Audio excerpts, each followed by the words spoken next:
परमपिता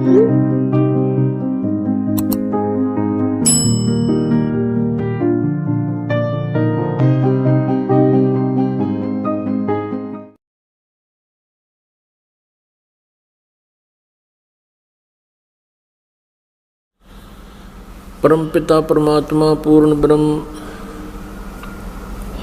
सर्व ब्रह्मांडों के रचनहार कबीर साहब हैं, कबीर देव जी हैं। वो हम सभी आत्माओं के जनक हैं, वही हमारे पिता हैं। इसी परमेश्वर में वो सभी गुण हैं। त्वमेव माता च पिता त्वमेव, त्वमेव बंधु च सखा त्वमेव, त्वमेव विद्या च द्रविण त्वमेव, त्वमेव सर्व मम देव देव। ये सर्व देव देव यही परमात्मा है जो सभी भगवानों का भगवान है, सबका मालिक है। अब प्रथम बार कोई श्रद्धालु ये वचन सुनता है कि कबीर देव, कबीर साहब पूर्ण परमात्मा है, परम अक्षर ब्रह्म है, सभी ब्रह्मांडों के रचयिता हैं, तो ये बात, ये वचन कुनीन की तरह जीवा पर रखे नहीं जाते।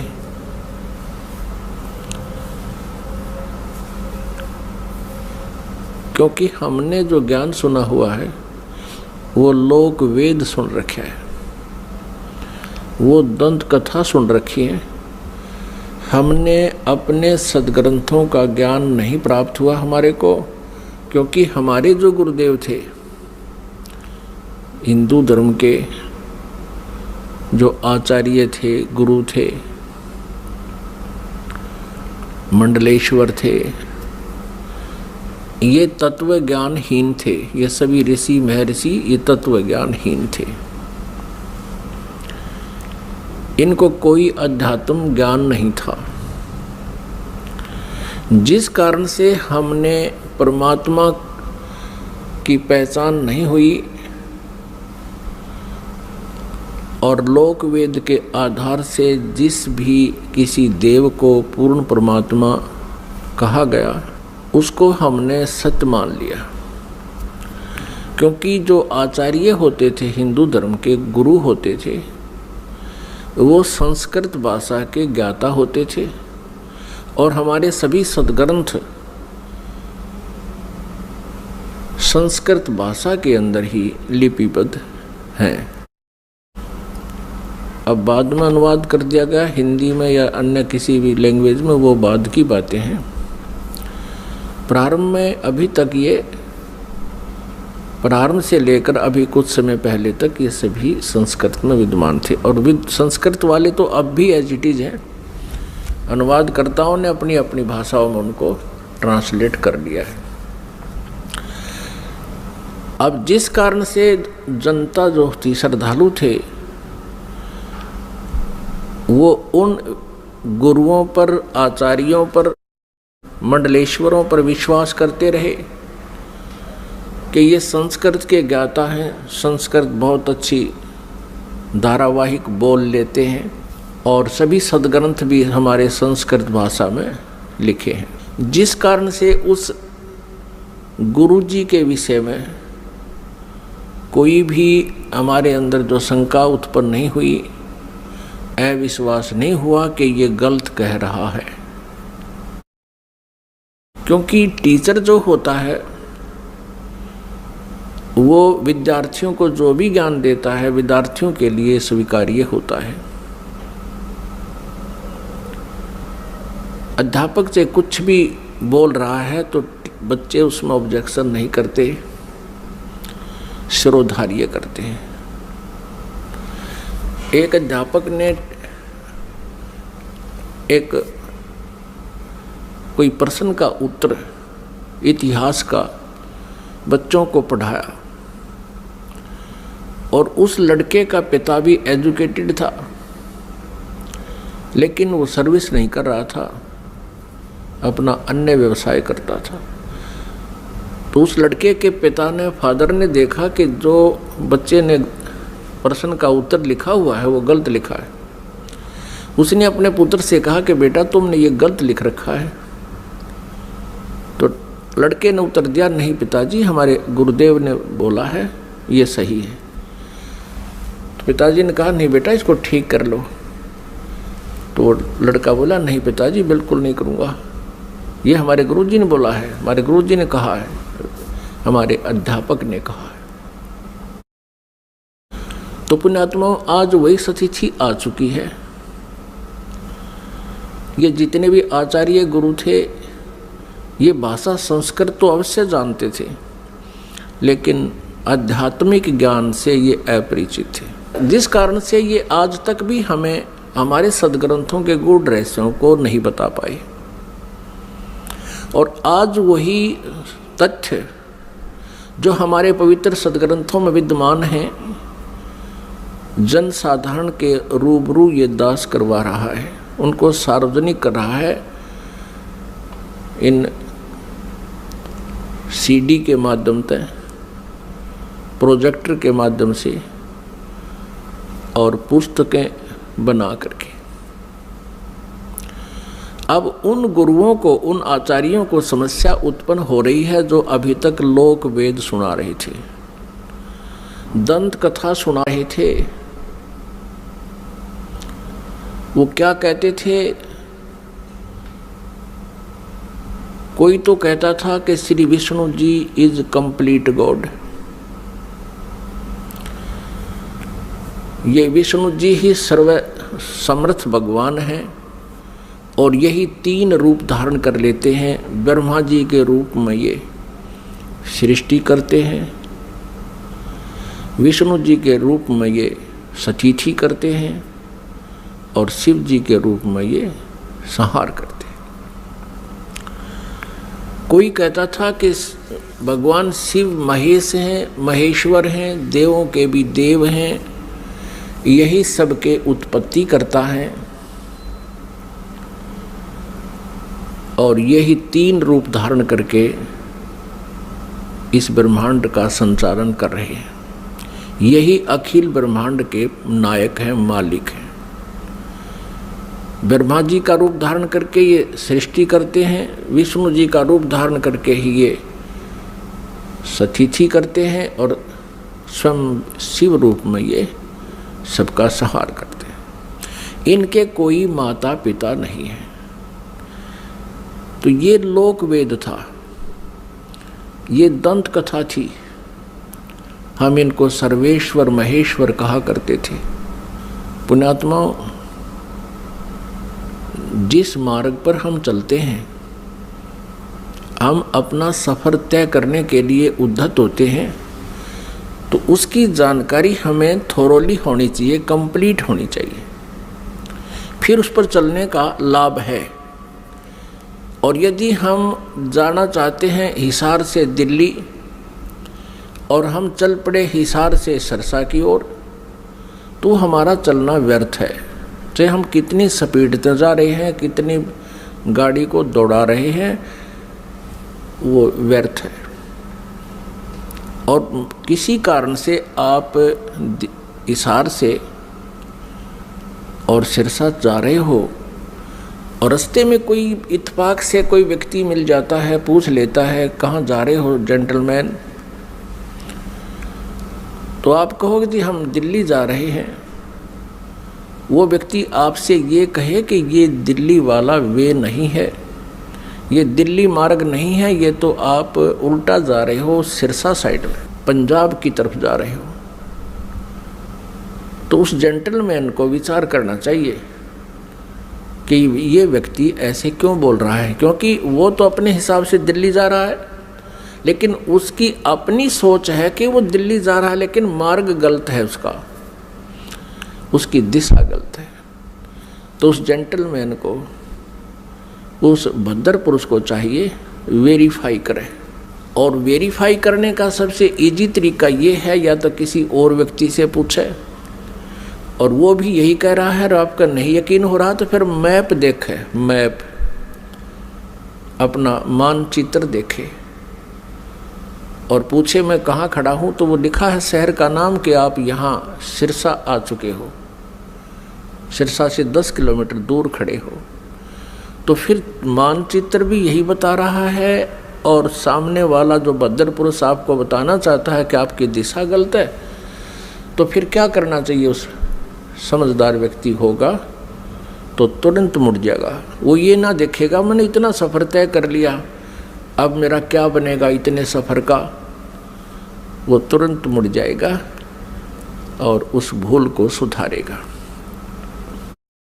ठीक इसी प्रकार जो भक्तात्मा गलत साधना कर रहे हैं वो कुमार्ग पर जा रहे हैं। जिन पुण्यात्माओं को ये ज्ञान गलत प्राप्त है वो कुमार्ग पर जा रहे हैं। परमात्मा पाने वाला वो मार्ग नहीं है। और आपको अब ये दास कह रहा है कि आप गलत मार्ग पर जा रहे हो, इससे वापस हो जाओ। और आप चले गए हो 50-60 किलोमीटर दूर कुमार्ग पर, और वहाँ आपको पता चलता है कि आप गलत आ गए, तो आपकी समझदारी है कि तुरंत वापस हो जाना चाहिए। और यदि आप ये सोचो कि अब इतने सफ़र का मैंने तय कर लिया, ये तो व्यर्थ गया, मैं तो वापस नहीं होऊंगा, तो ये बुद्धिमता नहीं, ये तो मूर्खता कही जाएगी। इसी प्रकार आप जी किसी भी इस गुरु इष्ट संत के पास किसी भी इष्ट की पूजा कर रहे हो, और आपने किसी ने 5 वर्ष, किसी ने 10 वर्ष, किसी ने 20 वर्ष, किसी ने 30 वर्ष भी हो चुके हैं, वहाँ डले ढो रहे हैं। आज आपको ये पता चलता है कि आपका मार्ग गलत है, तो आप जी को चाहिए, क्या चाहिए? अब इसमें कहने की आवश्यकता नहीं गनी, बुद्धिमान को संकेत बहुत है। आपको चाहिए कि तुरंत उस मार्ग को त्याग कर, ये नहीं सोचना चाहिए कि 20 वर्ष की साधना का मेरा क्या होगा, 30 वर्ष की साधना मैंने इस पंथ में कर ली, मेरा क्या होगा। वो तो हो चुका है तेरा, जो होना था वो तो बर्बाद हो चुके हो तुम। आप जी को मार्ग पर इतनी सफ़र कर चुके हो 100 किलोमीटर, इससे वापस होना ही हितकारी है। आपका इसी में शुभ है, तुरंत वापस हो जाओ, त्याग दो उसको।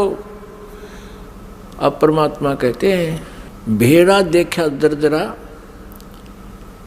उत्तर चले फड़क। पहले बेड़ा होता था, बेड़े चला करते थे, दरिया पार करने के लिए नौका भी नहीं होती थी, तो उसमें बेड़ा बनाया करते थे। बेड़ा, वो बेड़ा तो आपको याद नहीं होगा, लेकिन ये समझ ले नौका है।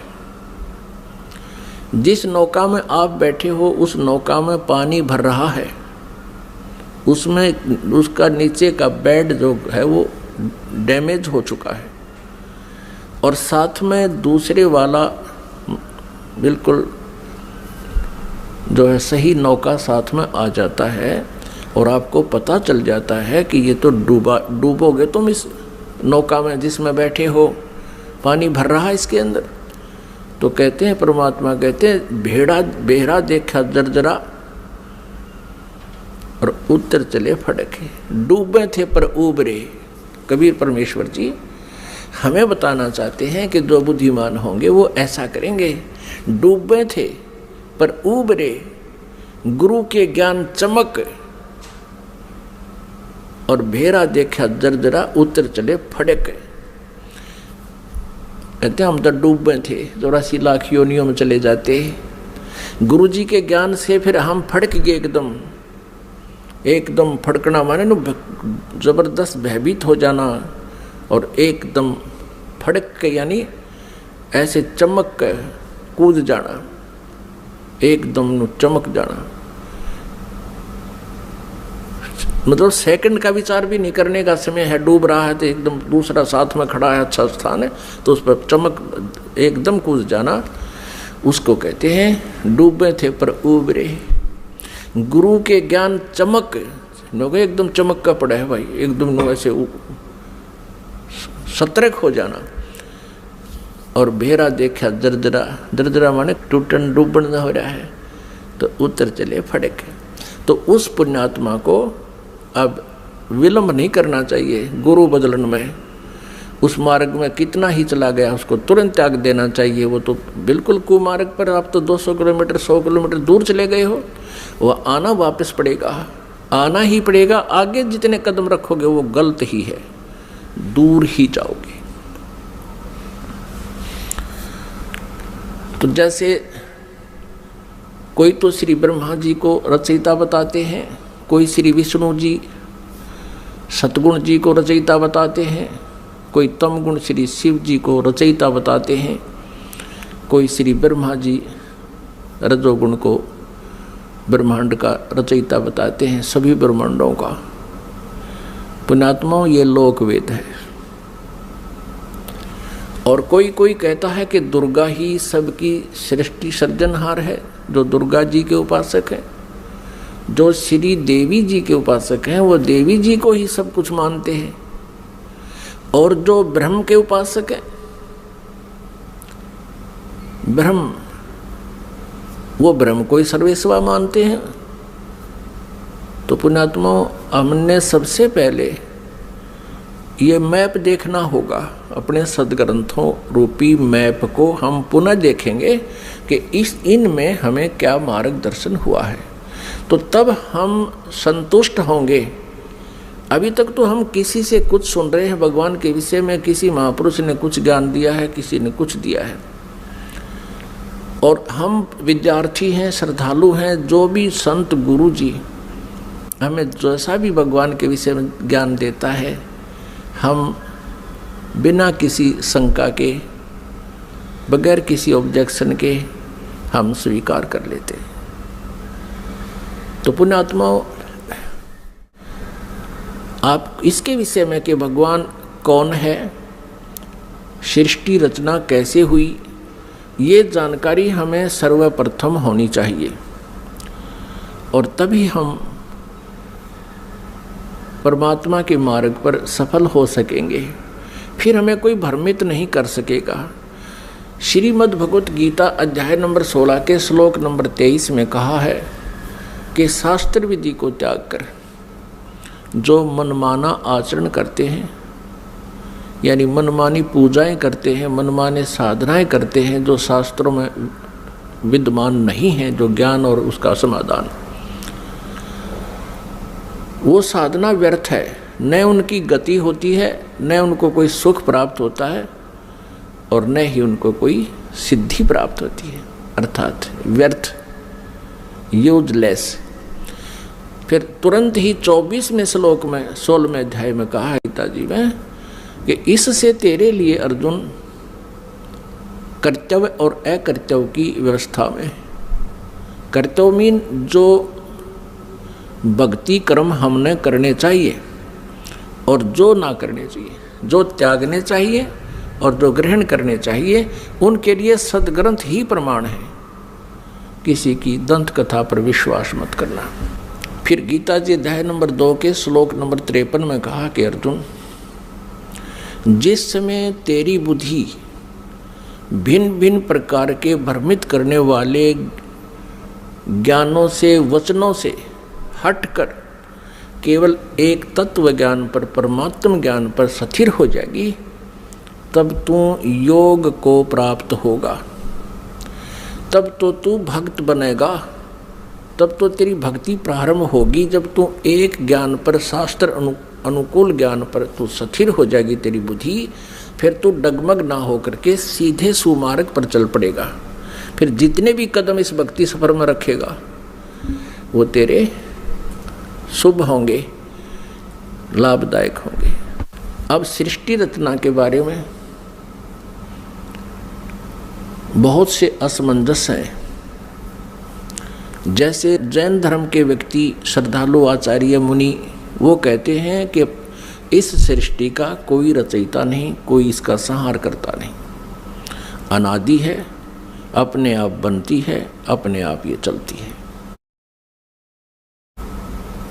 ऐसा ही नहीं, और भी बहुत से श्रद्धालु हैं। कोई कहते हैं विष्णु जी ने इसकी रचना की है, जैसे अब पीछे हम बता चुके हैं। इसके विषय में आप जी को विशेष डिटेल से बताएंगे। परमेश्वर कबीर देव जी का जो प्रसंग चला था कि ये पूर्ण परमात्मा है, पूर्ण ब्रह्म है, कंप्लीट गॉड है, ये विश्वास आप जी को नहीं हो सकता जब तक हम इनके गुणों से परिचित नहीं होंगे।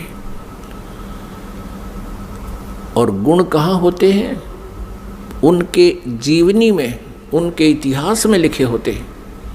जैसे विष्णु जी, श्री शिव जी, श्री विष्णु जी, श्री ब्रह्मा जी, इनकी जानकारी भी इनकी जीवनी में, इनके इतिहास में लिखी है, पुराणों में। और परमेश्वर कबीर जी की महिमा सूक्ष्म वेद में लिखी है, सूक्ष्म वेद में। आदि शंकराचार्य जी के इतिहास में दास ने पढ़ा, उन्होंने भी सूक्ष्म वेद का समर्थन किया है। आदि शंकराचार्य ने कहा है कि 4 वेद, ऋग्वेद, यजुर्वेद, सामवेद और अथर्ववेद, ये तो अवेलेबल हैं, लेकिन सूक्ष्म वेद वो 5वां है। उसके विषय में उन्होंने कहा कि वो कैलाश पर्वत पे है।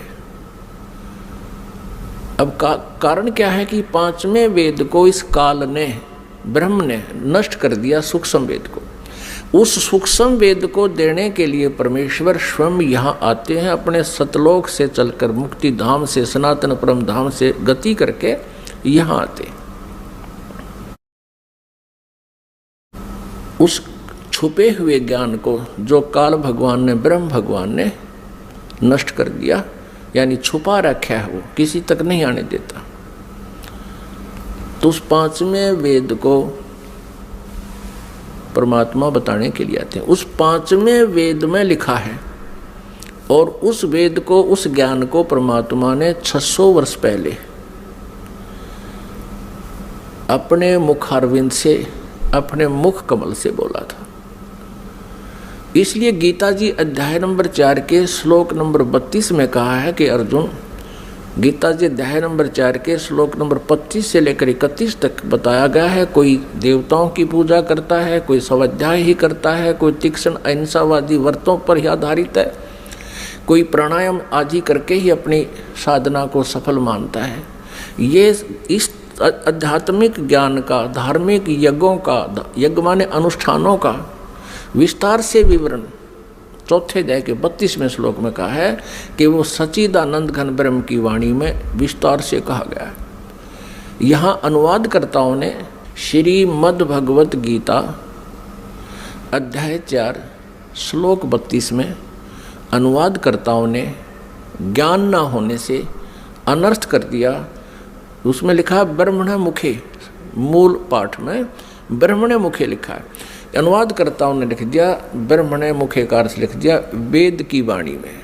वो गलत लिख दिया, वो गलत अनुवाद किया है। ब्रह्मण मुखे माने सच्चिदानंद घन ब्रह्म की वाणी में, जो अपने मुख से, मुखे माने अपने मुख से मालिक ने जो बोली है, उस मुख से बोली हुई वाणी में विस्तार से कहे गए हैं, और वो है कबीर वाणी। ब्रह्मण का अर्थ यहाँ इन्होंने गलत कर दिया, वेद लिख दिया। और गीता जी अध्याय नंबर 17 के श्लोक नंबर 23 में ओम तत्सत इति निर्देश है ब्रह्मण त्रिविद समर्थ है, वहाँ ब्रह्मण का अर्थ इन्होंने ठीक किया है, क्योंकि वहाँ विचलित नहीं हुए। ये सच्चिदानंद घन ब्रह्म लिखा है ब्रह्मण का अर्थ, तो यहाँ 4थे अध्याय के 32वें श्लोक में भी ब्रह्मण का अर्थ लिखना पड़ेगा, सच्चिदानंद घन ब्रह्म की वाणी में विस्तार से कहे गए। फिर 4थे अध्याय के 34वें श्लोक में कहा कि वो तत्व ज्ञान है जो 5वें वेद में लिखा है, सूक्ष्म वेद में लिखा है। उस तत्व ज्ञान को तू तत्वदर्शी संतों के पास जाकर समझ। उनको दंडवत प्रणाम करने से, कपट छोड़ के विनम्र भाव से प्रसन्न करने से वो तत्वदर्शी संत तुझे उस परमात्म तत्व का ज्ञान कराएंगे। इससे ये भी सिद्ध हो गया कि गीता ज्ञानदाता उस 5वें वेद से परिचित नहीं है, इसलिए उसने ऑप्शन छोड़ दिया कि आप उस ज्ञान को तो तत्वदर्शी संतों से समझो। तो परमेश्वर कबीर देव जी स्वयं आते हैं वो पूर्ण ब्रह्म तत्वदर्शी संत की भूमिका करने के लिए। उन्होंने 600 वर्ष पहले, क्योंकि परमेश्वर कबीर जी सन 1398 में, यानी संवत 1455 विक्रमी संवत 1455 जून यानी ज्येष्ठ की पूर्णमासी को एक शिशु रूप धारण करके कमल के फूल पर विराजमान हुए थे काशी शहर में लहरतारा तालाब में। फिर लीला करते हुए बड़े हुए। उनको एक नीरुनिमा नाम के जुल्हा उठा ले गए थे। उसी व्यवसाय में मालिक रहने के कारण वो परमेश्वर जुल्हा धारण कहाए। उन्होंने 600 वर्ष पहले अपने उस सूक्ष्म वेद में लिखा है,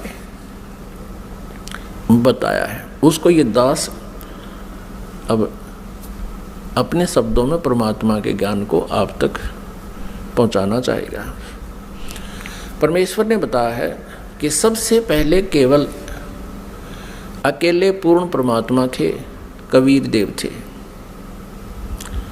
वो अनामय लोक में रहते थे, अनामय, और परमात्मा अकेले थे। उसके बाद परमेश्वर ने अन्य 3 लोकों की और रचना की। अकय लोक से नीचे वाला अनामय लोक कहो चाहे अनामी लोक कहो, अकय लोक कहो। अकय लोक से नीचे अगम लोक है, उससे नेक्स्ट अलख लोक है, और फिर उससे जो तीसरा स्थान नीचे सत्यलोक है, जिसको सनातन परमधाम कहते हैं। और सत्यलोक में परमात्मा सत्य पुरुष नाम से विद्यमान है। एक ही परमेश्वर ने अपने अन्य 3 रूप और बनाए।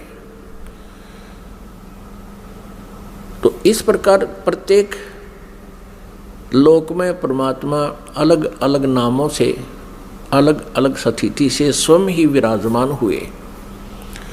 अब सतलोक के अंदर सृष्टि रचना प्रारंभ की।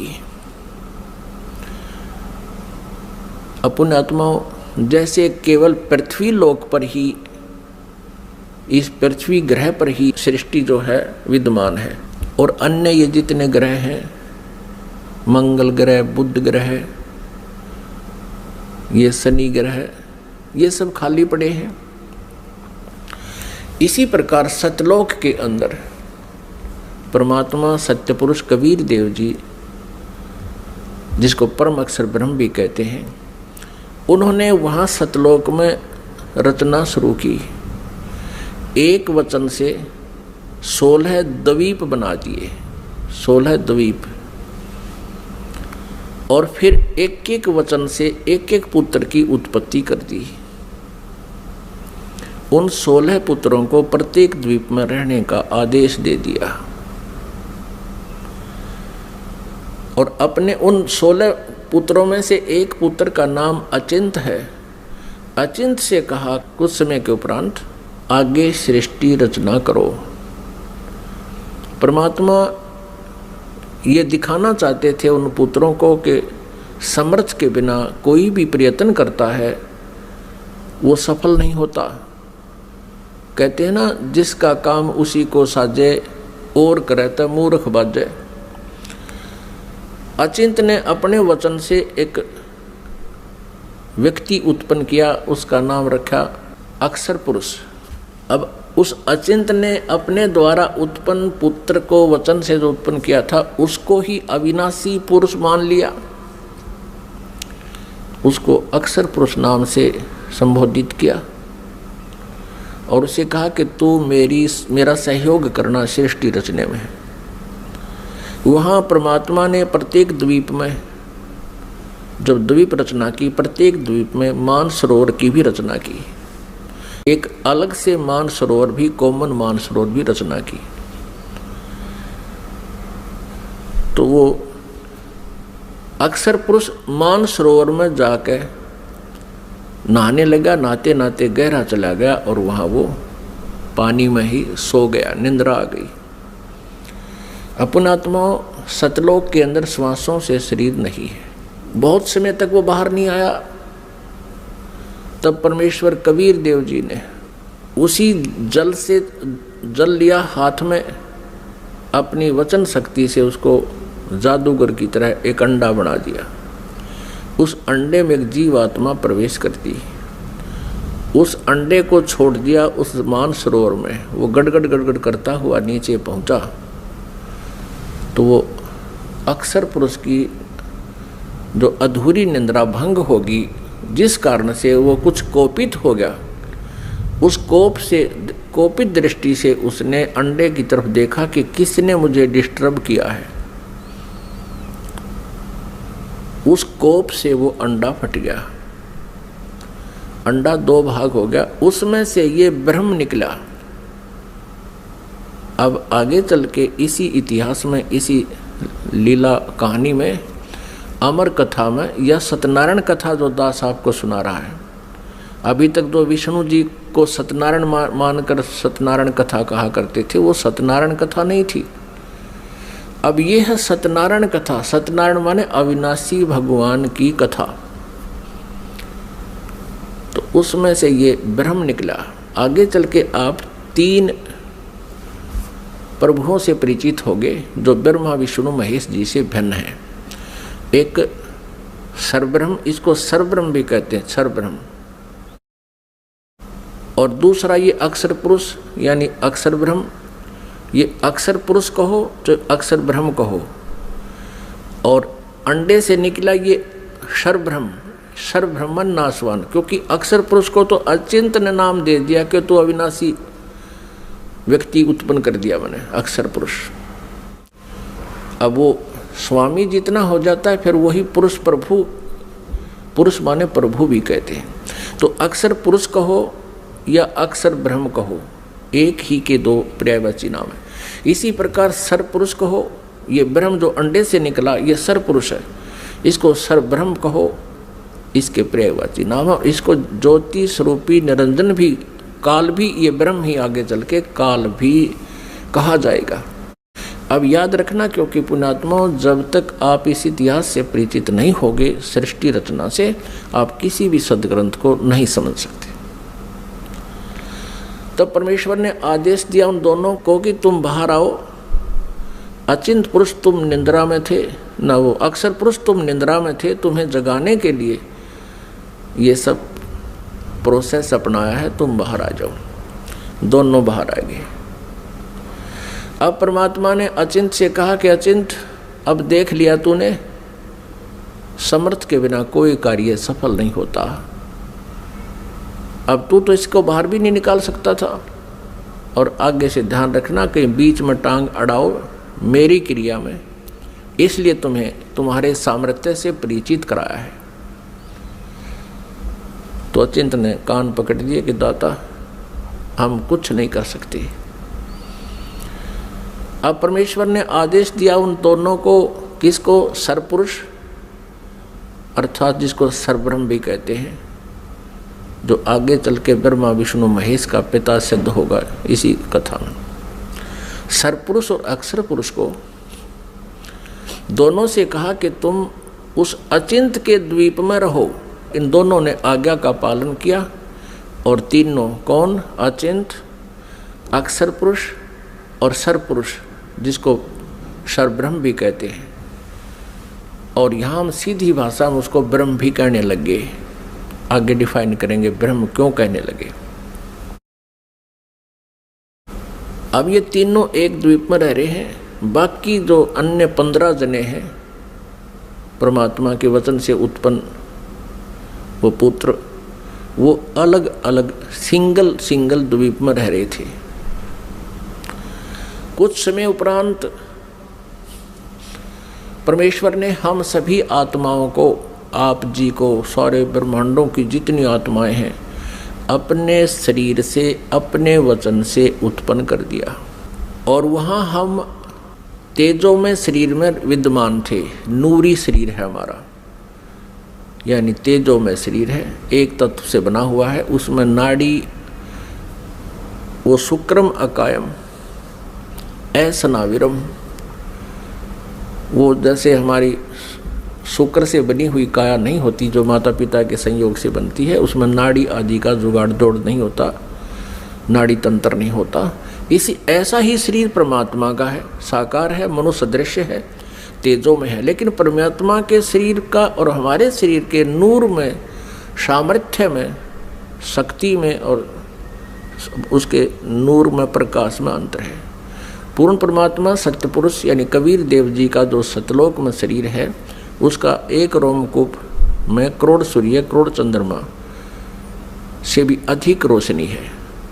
और हमारा वहाँ शरीर कैसा था, जो शेष वहाँ रह रहे हैं उनका कैसा शरीर है, और हम जब परमात्मा ने अपने वचन से उत्पन्न किए थे तब हमारा कैसा शरीर था, मनुष्य सदृश था। और हमारा शरीर 16 सूर्य जितने प्रकाश युक्त था, हमारे पूरे बॉडी का शरीर 16 सूर्य जितना तेज था यहाँ की जो सूर्य, लेकिन गर्मी ना हो। हम सभी वहाँ रहने लगे, वहाँ कोई दिक्कत नहीं थी, किसी प्रकार का कोई अभाव नहीं था, वहाँ जरा और मरण नहीं था, वहाँ जन्म मृत्यु नहीं होता था और बुढ़ापा भी नहीं आता था वहाँ पर। अपने आत्माओं यह विचार करना कि हम यहाँ कितने दुखी हैं और फिर भी हम ये सोचे हैं हमारी मृत्यु ना हो, और जबकि हमें पता है कि मृत्यु तो डेफिनेट होगी, यहाँ का विधान है, और फिर भी हमारी मरने की इच्छा नहीं।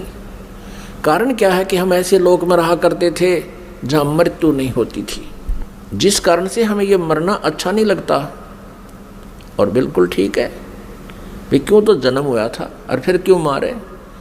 30 40 50 60 70 80 वर्ष तो हम ये मकान मकून बनाने में लावा, फिर इसमें रहने पाते ना, 1 मिनट में कड़च कर देता है यहाँ का भगवान। तो वहाँ जरा और मरण नहीं था, जरा माने बुढ़ापा। अब कोई भी बूढ़ा होना पसंद नहीं करता, सबने सोचा मैं युवा दिखूं। और ये बड़े बड़े नेता तो सर्जरी करा कर मेकअप करना चाहें, कब तक करोगे, 10 साल पाछे फिर फ्यूज होगे। तो कहने का भाव ये है कि हमारी नेचर है ऐसी कि हम युवा दिखें, लेकिन यहाँ तो बनावटी आर्टिफिशियल है सारा, और वहाँ ओरिजिनल था, तो हम वहाँ ऐसे रहते थे। कुछ दिनों के उपरांत यानी दिन नहीं है वहाँ पर, क्योंकि दिन हम वैसे बोल देते हैं, वहाँ दिन रात नहीं होती, तेजों में प्रकाश में वो लोक है, प्रकाश में सब आत्माएं हैं, प्रकाश में परमात्मा है, वहाँ सूर्य उदय और अस्त नहीं होता। तो वहाँ कुछ समय के उपरांत इस ज्योति निरंजन, जिसको सर्वपुरुष कहा है, जिसको सर्वब्रह्म कहते हैं, जो गीता जी में अपने आप को कहता मैं काल हूँ, वो ब्रह्म है जो श्री कृष्ण जी के शरीर में प्रवेश करके बोल रहा है। आगे इतिहास बताएंगे आपको, पूरा डिटेल देंगे। इसको धैर्यपूर्वक सुनना इस कथा को, क्योंकि ये पहली बार जो सुनता है उसको ऊट पटांग सी लगती है, लेकिन कुछ समय के बाद प्रमाण जब देखोगे आपको स्वीकार करना पड़ेगा और होगी स्वीकार्य। कुछ समय उपरांत इस सर्वपुरुष में एक खरपतवार उत्पन्न हुआ, खुरापात उत्पन्न हुआ। इसने सोचा कि हम 3 जने तो एक द्वीप में और हमारे अन्य भाई एक द्वीप में रह रहे हैं, तो वहाँ ये विधान का पता चला कि तप से राज्य प्राप्त होता है। उसने खड़ा होकर के एक पैर पर तप किया और 70 युग, यहाँ के 70 युग तक तप किया। तब पूर्ण परमात्मा ने, सत्य पुरुष ने, कबीर देव जी ने पूछा कि पुत्र तू किस लिए ये तप कर रहा है, क्या इच्छा है तेरी। तब इसने कहा कि भगवान ये द्वीप मेरे लिए छोटा है, थोड़ा है, हम 3 एक द्वीप में रह रहे हैं, अन्य भाई मेरे अलग द्वीपों में एक रह रहे हैं, मुझे अलग स्थान चाहिए। परमात्मा ने कहा ठीक है भाई, तुझे 21 ब्रह्मांड दे दिए। जैसे एक धनी पिता अपने पुत्र को 21 प्लाट दे दे, अगले बेटा ये तेरे हिस्से में 21 प्लाट आ गए। अब उन प्लाटों को पाकर, 21 ब्रह्मांड को पाकर, ये सर्वब्रह्म, हम संत लैंग्वेज में इसको क्षर ब्रह्म कहते हैं। क्षर ब्रह्म, क्षर अक्षर, अक्षर तो ये अक्षर ब्रह्म तो ये परब्रह्म है जो अचिंत के वचन से उत्पन्न हुआ, और क्षर ब्रह्म है ये परमात्मा के वचन से अंडे से उत्पन्न हुआ। ये क्षर ब्रह्म जो है 21 ब्रह्मांडों में, कभी उसमें जा कभी उसमें सैर सपट्टे करे, देख रहा है इनको। फिर मन में इसने सोचा कि इनमें कुछ कंस्ट्रक्शन होनी चाहिए, इस उद्देश्य से इसने फिर सत्ययुग तब फिर किया। तब परमेश्वर ने पूछा भी अब क्या चाहता है, प्लाट तेरे को दे दिए, 21 ब्रह्मांड दे दिए। तब इसने कहा प्रभु कुछ कंस्ट्रक्शन का यानी कोई रचना सामग्री दो मुझे, ताकि मैं कुछ उसमें रचना बना करूं। यानी अब जैसे प्लाट दे दिए, उसके पास तो फिर भी कुछ को नहीं, पिता से मांगता है कुछ पैसे दो या ईंट सीमेंट मटेरियल अवेलेबल कराओ। तब परमेश्वर कबीर देव जी ने इस सर पुरुष को, क्षर ब्रह्म को 5 तत्व और 3 गुण दे दिए। अगले बेटा बना के लाने रखे दिन से, इनको पाके बड़ा प्रसन्न हुआ। फिर इसने सोचा कि मैं इसमें कंस्ट्रक्शन भी कर लूँगा, तो फिर अकेला कैसे दिल लगेगा मेरा। इसने सोचा कि कुछ आत्माएं भी मैं प्राप्त करूं भगवान से। इस क्षर ब्रह्म ने, इस काल भगवान ने फिर तप फिर प्रारंभ किया, एक पैर पे खड़ा हो गया। तो उधर से हम यहाँ इसके जाल में कैसे फंस गए, ये एक बहुत विशेष विचारणीय समय जो है ना बात है पुण्यात्माओं, एक विशेष विचारणीय विषय है कि हम क्यों फंसे। फिर चल इसने तो ऐसा कर लिया, प्राप्त हुआ अलग से, हम इसके साथ कैसे, हम जो फंसे हुए हैं ये इसके साथ फंसे हुए हैं, इस ब्रह्म के क्षर ब्रह्म के साथ हम यहाँ आ गए, जिस कारण से हम यहाँ दुख पा रहे हैं।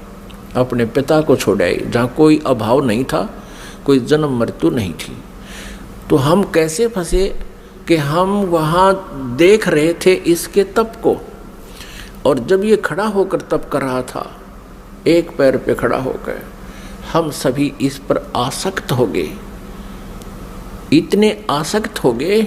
ओहो हो, देख कितने दिन से एक पैर पे खड़ा है, कभी इस पैर को कर लेता है, कभी उस पैर पे खड़ा हो जाता है, और ऐसे करके खड़ा है कभी। तो हम इसकी इन अदाओं से इतने प्रभावित हो गए, हम अपने भगवान से भी दिल हटा बैठे। जो हमें सर्व सुख दे रहा था, सब सुविधाएं उपलब्ध करा रहा था, हम उससे हटकर इसके ऊपर आसक्त हो गए। तो पुण्यात्माओं, यही बीमारी, यही स्वभाव आप और हम सभी को वहाँ से लगी थी। जैसे यहाँ के हीरो और हीरोइन, अभिनेता अभिनेत्री अपने पेट के लिए, रोजी रोटी के लिए एक्टिंग करते हैं, अदाएं करते हैं, उछल कूद करते हैं, और ये युवा वर्ग बच्चे उनको देखकर इतने आसक्त हो जाते हैं, पूछो मत।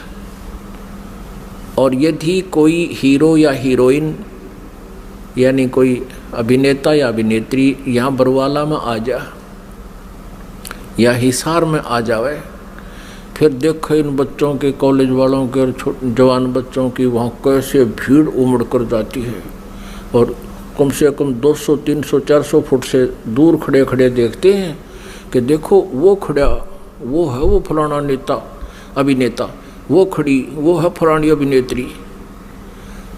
अब वो तो अपने पेट के लिए कर रहा है सारे काम, और वो बच्चे बेमतलब वहाँ जा रहे हैं उसको देखने के लिए।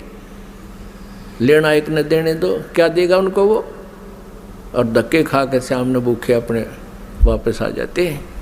ठीक इसी प्रकार हम इस काल पर आसक्त हो गए और भगवान से हमारा हृदय हट गया। परमेश्वर कबीर देव जी ने बहुत बार आकाशवाणी की कि कोई भी इस ज्योत निरंजन के इस ड्रामे को मत देखे, इस पे प्रभावित ना हो, आप अपना मालिक में ध्यान रखो। लेकिन हम ऊपर से तो सावधान हो गए, जैसे हम बिल्कुल इसको नहीं चाहते, लेकिन अंदर से कसक नहीं गई। वो तो अंतर्यामी है परमात्मा। तो उस समय परमात्मा के बार बार कहने पर भी हम इस काल से अपना मन नहीं हटा सके, अपनी आत्मा को नहीं हटा सके, और अंदर से इसमें चाह बनी रही। अब इसने तीसरी बार जब तप शुरू किया, इसने परमेश्वर से चाहा कि मैं कुछ आत्मा प्राप्त करूं। जब परमेश्वर ने इससे पूछा, जब इसने 64 युग तप कर लिया तीसरी बार, तब पूछा कि क्या चाहता है ज्योति निरंजन? जो आपने मांगा था वो मैंने आपको दे दिया, अब तू क्यों हट कर रहा है? तब इसने कहा, ज्योति निरंजन ने यानी क्षर पुरुष ने कहा कि प्रभु मुझे कुछ आत्माएं दे दो, मैं अकेला वहाँ नहीं रह सकता, 21 ब्रह्मांडों में अकेला कैसे रहूँगा। तब परमेश्वर ने कहा कि भी देखो, तेरे तप के बदले में 64 युग जो तप किया, इसके बदले में और राज्य दे सकता हूँ, और वस्तु मांग ले वो दे सकता हूँ, लेकिन ये आत्मा नहीं दे सकता, क्योंकि ये मेरी आत्मा है। अब ये मेरे वचन से उत्पन्न हुई है, मेरा अंश है, अपने अंश को मैं कैसे दे सकता हूँ? लेकिन परमात्मा ने एक ऑप्शन रख दिया कि इसमें एक ऑप्शन है कि यदि वो स्वयं स्वेच्छा से कोई जाना चाहता तेरे साथ तो जा सकते, लेकिन मैं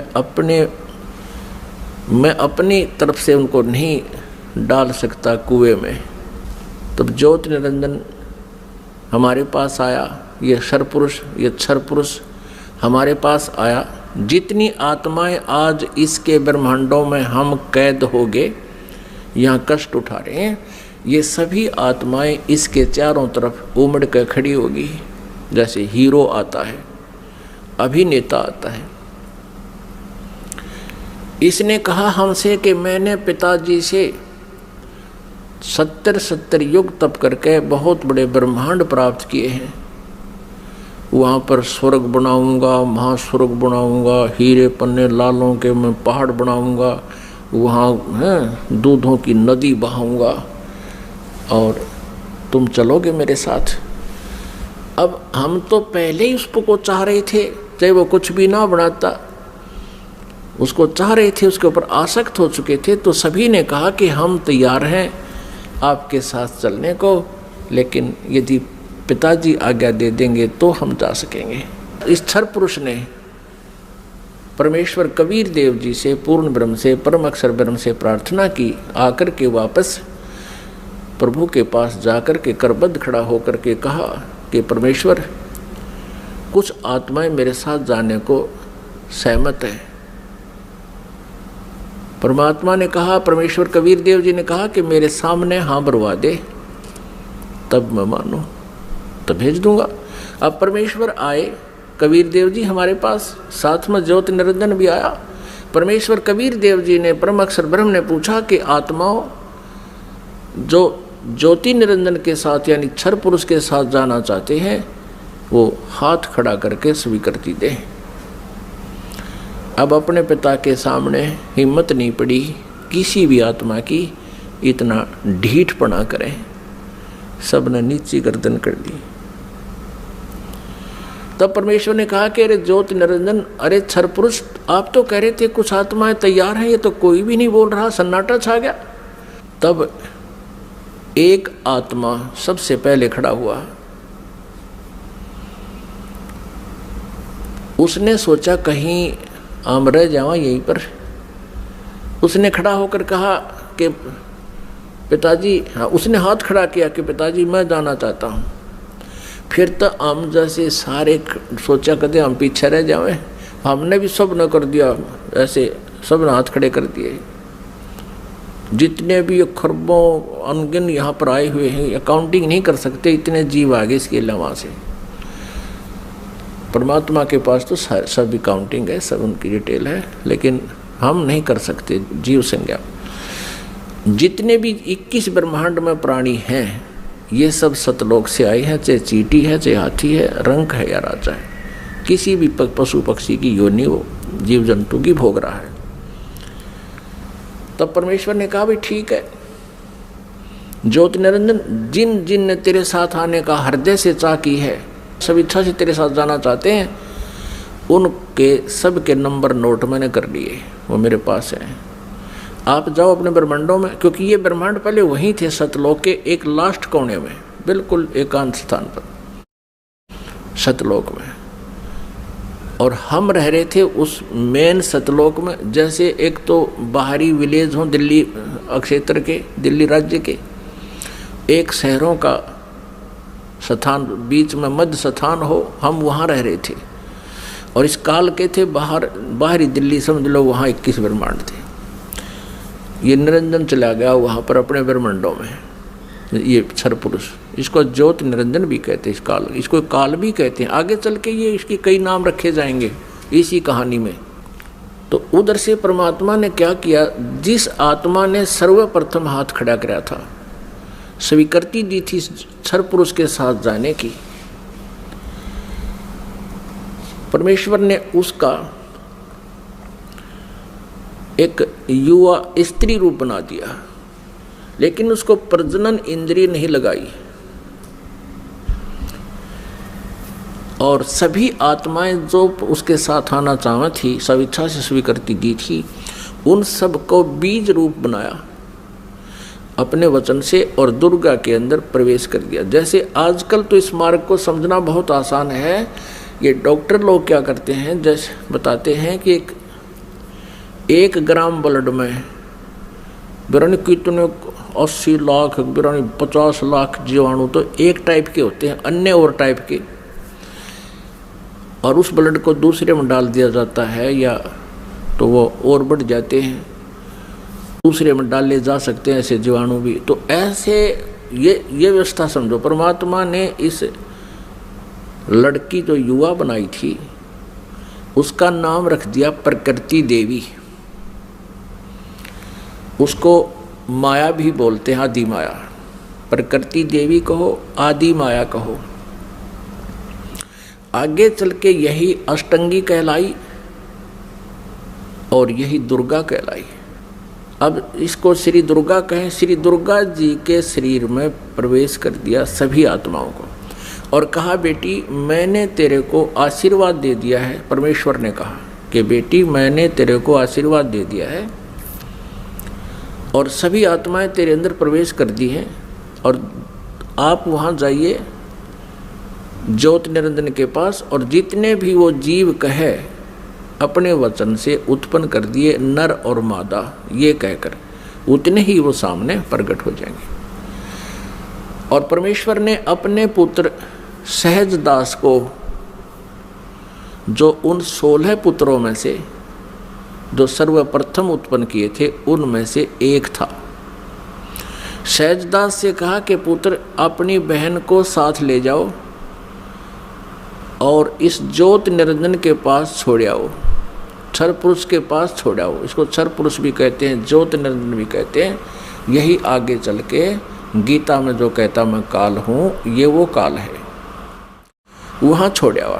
क्षर पुरुष को बता देना कि परमात्मा ने, यानी मेरी तरफ से कह देना कि इसके शरीर में सभी आत्माओं को प्रवेश कर दिया है, और इसको वचन दे दिया है, आशीर्वाद दे दिया है, इसको शक्ति दे दी है, इसको वरदान दे दिया है कि जितने जीव तू चाहेगा नर और मादा, ये लड़की प्रकृति देवी ये उत्पन्न कर देगी। सहजदास पिताजी के आदेश को शिरोधार्य करके अपनी बहन श्री दुर्गा को साथ लेकर ज्योत निरंजन के पास आ गया, यानी क्षर पुरुष के द्वीप में चला गया उस लोक 21 ब्रह्मांडों में। उससे कहा कि ये बहन है, और इस बहन के शरीर में परमात्मा ने सभी आत्माओं को प्रवेश कर दिया है। अब सहजदास ने क्षर पुरुष से कहा कि पिताजी ने ये बहन भेजी है दुर्गा, इस श्री देवी के शरीर में वो सभी आत्माएं प्रवेश कर दी हैं, और इसको परमेश्वर कबीर देव जी ने वरदान दे दिया है कि जितने जीव तू चाहेगा ये वचन से उत्पन्न कर देगी। ऐसा कहकर के वो सहजदास उस लड़की को वहाँ छोड़कर वापस आ गया। अब सहजदास के आ जाने के उपरांत वहाँ पर प्रकृति देवी और ये ज्योत निरंजन अर्थात क्षर पुरुष ये दोनों रह गए। अब लड़की युवा होने के कारण उसका रूप रंग निखरा हुआ था। अब ज्योत निरंजन यानी क्षर पुरुष के मन में दोष उत्पन्न हो गया। अकेली युवा लड़की को देखकर उसने उस लड़की के साथ, दुर्गा के साथ, श्री देवी के साथ दुर्व्यवहार करना चाहा। तो प्रकृति देवी ने बार बार कहा कि ज्योत निरंजन तू ऐसा कर्म ना कर, मैं आपकी बहन हूँ, आप मेरे बड़े भाई हो। आपकी उत्पत्ति परमेश्वर कबीर देव जी से, सतपुरुष से, अंडे से हुई। उसके बाद हमारी भी उत्पत्ति उसी परमेश्वर ने की। आप मेरे बड़े भाई हो, मैं आपकी छोटी बहन हूँ। आप मेरे साथ ये जुल्म ना करो। बहुत विनय करी, लेकिन इस क्षर पुरुष में इतना काम वासना बढ़ गई, इतना रजोगुण प्रभावित हो गया कि इसने एक नहीं सुनी, ना कोई मान मर्यादा रखी और लड़की के साथ इसने बलात्कार करने की चेष्टा की। अभद्र तरीके से मुंह खोल रखा था। दुर्गा ने यानी प्रकृति देवी ने सूक्ष्म रूप बनाया, इसके मुंह में, पेट में शरण ग्रहण की। वैसे तो कहीं भागे जान नहीं दे सकता था, पता था उसको। अपनी इज्जत रक्षा के लिए, अपने कौमार्य की रक्षा करने के लिए इसने पेट में शरण चली गई। उधर से आवाज़ लगाई कि हे परमात्मा मेरी रक्षा करो, मुझे बचाओ, मेरे पिताजी मुझे बचाओ। परमात्मा को पता था कि इनके साथ ऐसा होगा, क्योंकि हम परमात्मा परमेश्वर जी के बार बार मना करने पर भी हम इससे अपना मन नहीं हटा सके थे। परमेश्वर ने स्वयं अपने पुत्र जोगजीत का रूप धारण किया और वहां प्रकट हो गए। लड़की को, दुर्गा को उसके पेट से निकाला, शरीर से बाहर निकाला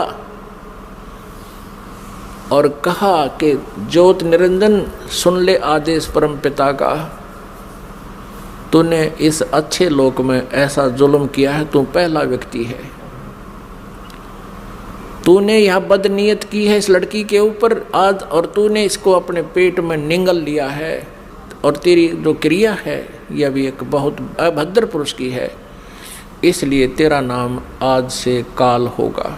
तू काल नाम से जाना जाएगा और 1 लाख मानव शरीरधारी प्राणियों का नित आहार किया करेगा और 1.25 लाख उत्पन्न करेगा, यानी 25% एक्स्ट्रा तो उत्पन्न किया करेगा। और आज से तुझे यहाँ से देश निकाला दे दिया है परमपिता परमेश्वर ने, सतलोक से निकाल दिया तुम्हारे को 21 ब्रह्मांड समेत दोनों भाग, यहाँ से निकल जाओ तुम। इतना ही कहा था, उसी समय ये 21 ब्रह्मांड वहाँ से ऐसे चल पड़े जैसे विमान स्पीड पकड़ लेता है। और इस प्रकृति देवी से, दुर्गा से परमात्मा ने कहा कि बेटी तुमने अपने पैर पर आप कवाड़ा मारा है, अब तुम सब इच्छा से इसके साथ जा रहे हो और पिताजी के दिल से तुम उतर गई, क्योंकि वहाँ परमात्मा अपना रूप बदले हुए खड़े थे। अब तुम यहाँ नहीं रह सकते। 21 ब्रह्मांड सतलोक से चले और सत्यलोक से, बाहरी अक्षेत्र से, सीमा से 16 शंख कोश, जैसे अरब खरब हैं, नील पद्म 10 पद्म, फिर शंख 10 शंख, ऐसे 16 शंख कोश। एक कोश लगभग 3 किलोमीटर का होता है, 48 शंख किलोमीटर समझो। ये 21 ब्रह्मांड आगे। अब ज्योत निरंजन ने सोचा कि जो मेरे साथ होना था वो तो हो चुका है और मैं यहाँ का फुल फ्लैज हो गया, इंडिपेंडेंट हूँ, अब अपनी मर्जी चलाऊंगा। इसने फिर से उस दुर्गा के साथ दुर्व्यवहार शुरू किया, श्री देवी के साथ। श्री देवी ने, दुर्गा ने फिर कहा कि ज्योत निरंजन यानी क्षर पुरुष, तू आँख खोल ले, देखो परमात्मा ने मुझे शक्ति दी है, वर्ड पावर दी है, शब्द शक्ति दी है, मैं वचन से जितने जीव तू कहेगा मैं उत्पन्न कर दूंगी तेरे यहाँ संसार के लिए। तो ये मैथुन सृष्टि प्रारंभ मत कर। लेकिन ये नहीं माना। दुर्गा ने फिर यातना की कि देख, पहले तो तू मेरा बड़ा भाई, मैं तेरी छोटी बहन, और दूसरे मैं तेरे पेट से निकलकर तेरे शरीर से बाहर आई हूँ, मैं तेरी पुत्री होगी। तू किसी नाते की तो लाज रख ले। लेकिन इस ज्योत निरंजन क्षर पुरुष ने उसकी एक नहीं सुनी। तो उसमें परमात्मा ने इस लड़की को प्रजनन इंद्रिय नहीं लगाई थी। फिर इस काल ने, ज्योत निरंजन ने, ये तब से सिद्धियां भी आ जाती हैं। अपनी सिद्धि शक्ति से प्रजनन इंद्री बनाई, दुर्गा से बाई फोर्स विवाह किया, और फिर इन 3 पुत्रों की उत्पत्ति हुई। रजगुण युक्त ब्रह्मा जी, सतगुण युक्त विष्णु जी, तमगुण युक्त शिव जी। इन तीनों को एक एक गुण युक्त कर दिया। एक एक गुण युक्त कैसे किया? इस काल ने एक ब्रह्मांड के ऊपर टॉप मोस्ट प्लेस पर, शिखर में एक गुप्त स्थान बना रखा है। उस गुप्त स्थान में दुर्गा और इस काल के अतिरिक्त कोई नहीं जा सकता। तो वहां इसने 3 स्थान बना रखे हैं। उस गुप्त स्थान पर, गुप्त क्षेत्र में 3 स्थान बना रखे हैं। एक रजोगुण प्रधान क्षेत्र, एक सतोगुण प्रधान क्षेत्र, एक तमोगुण प्रधान क्षेत्र।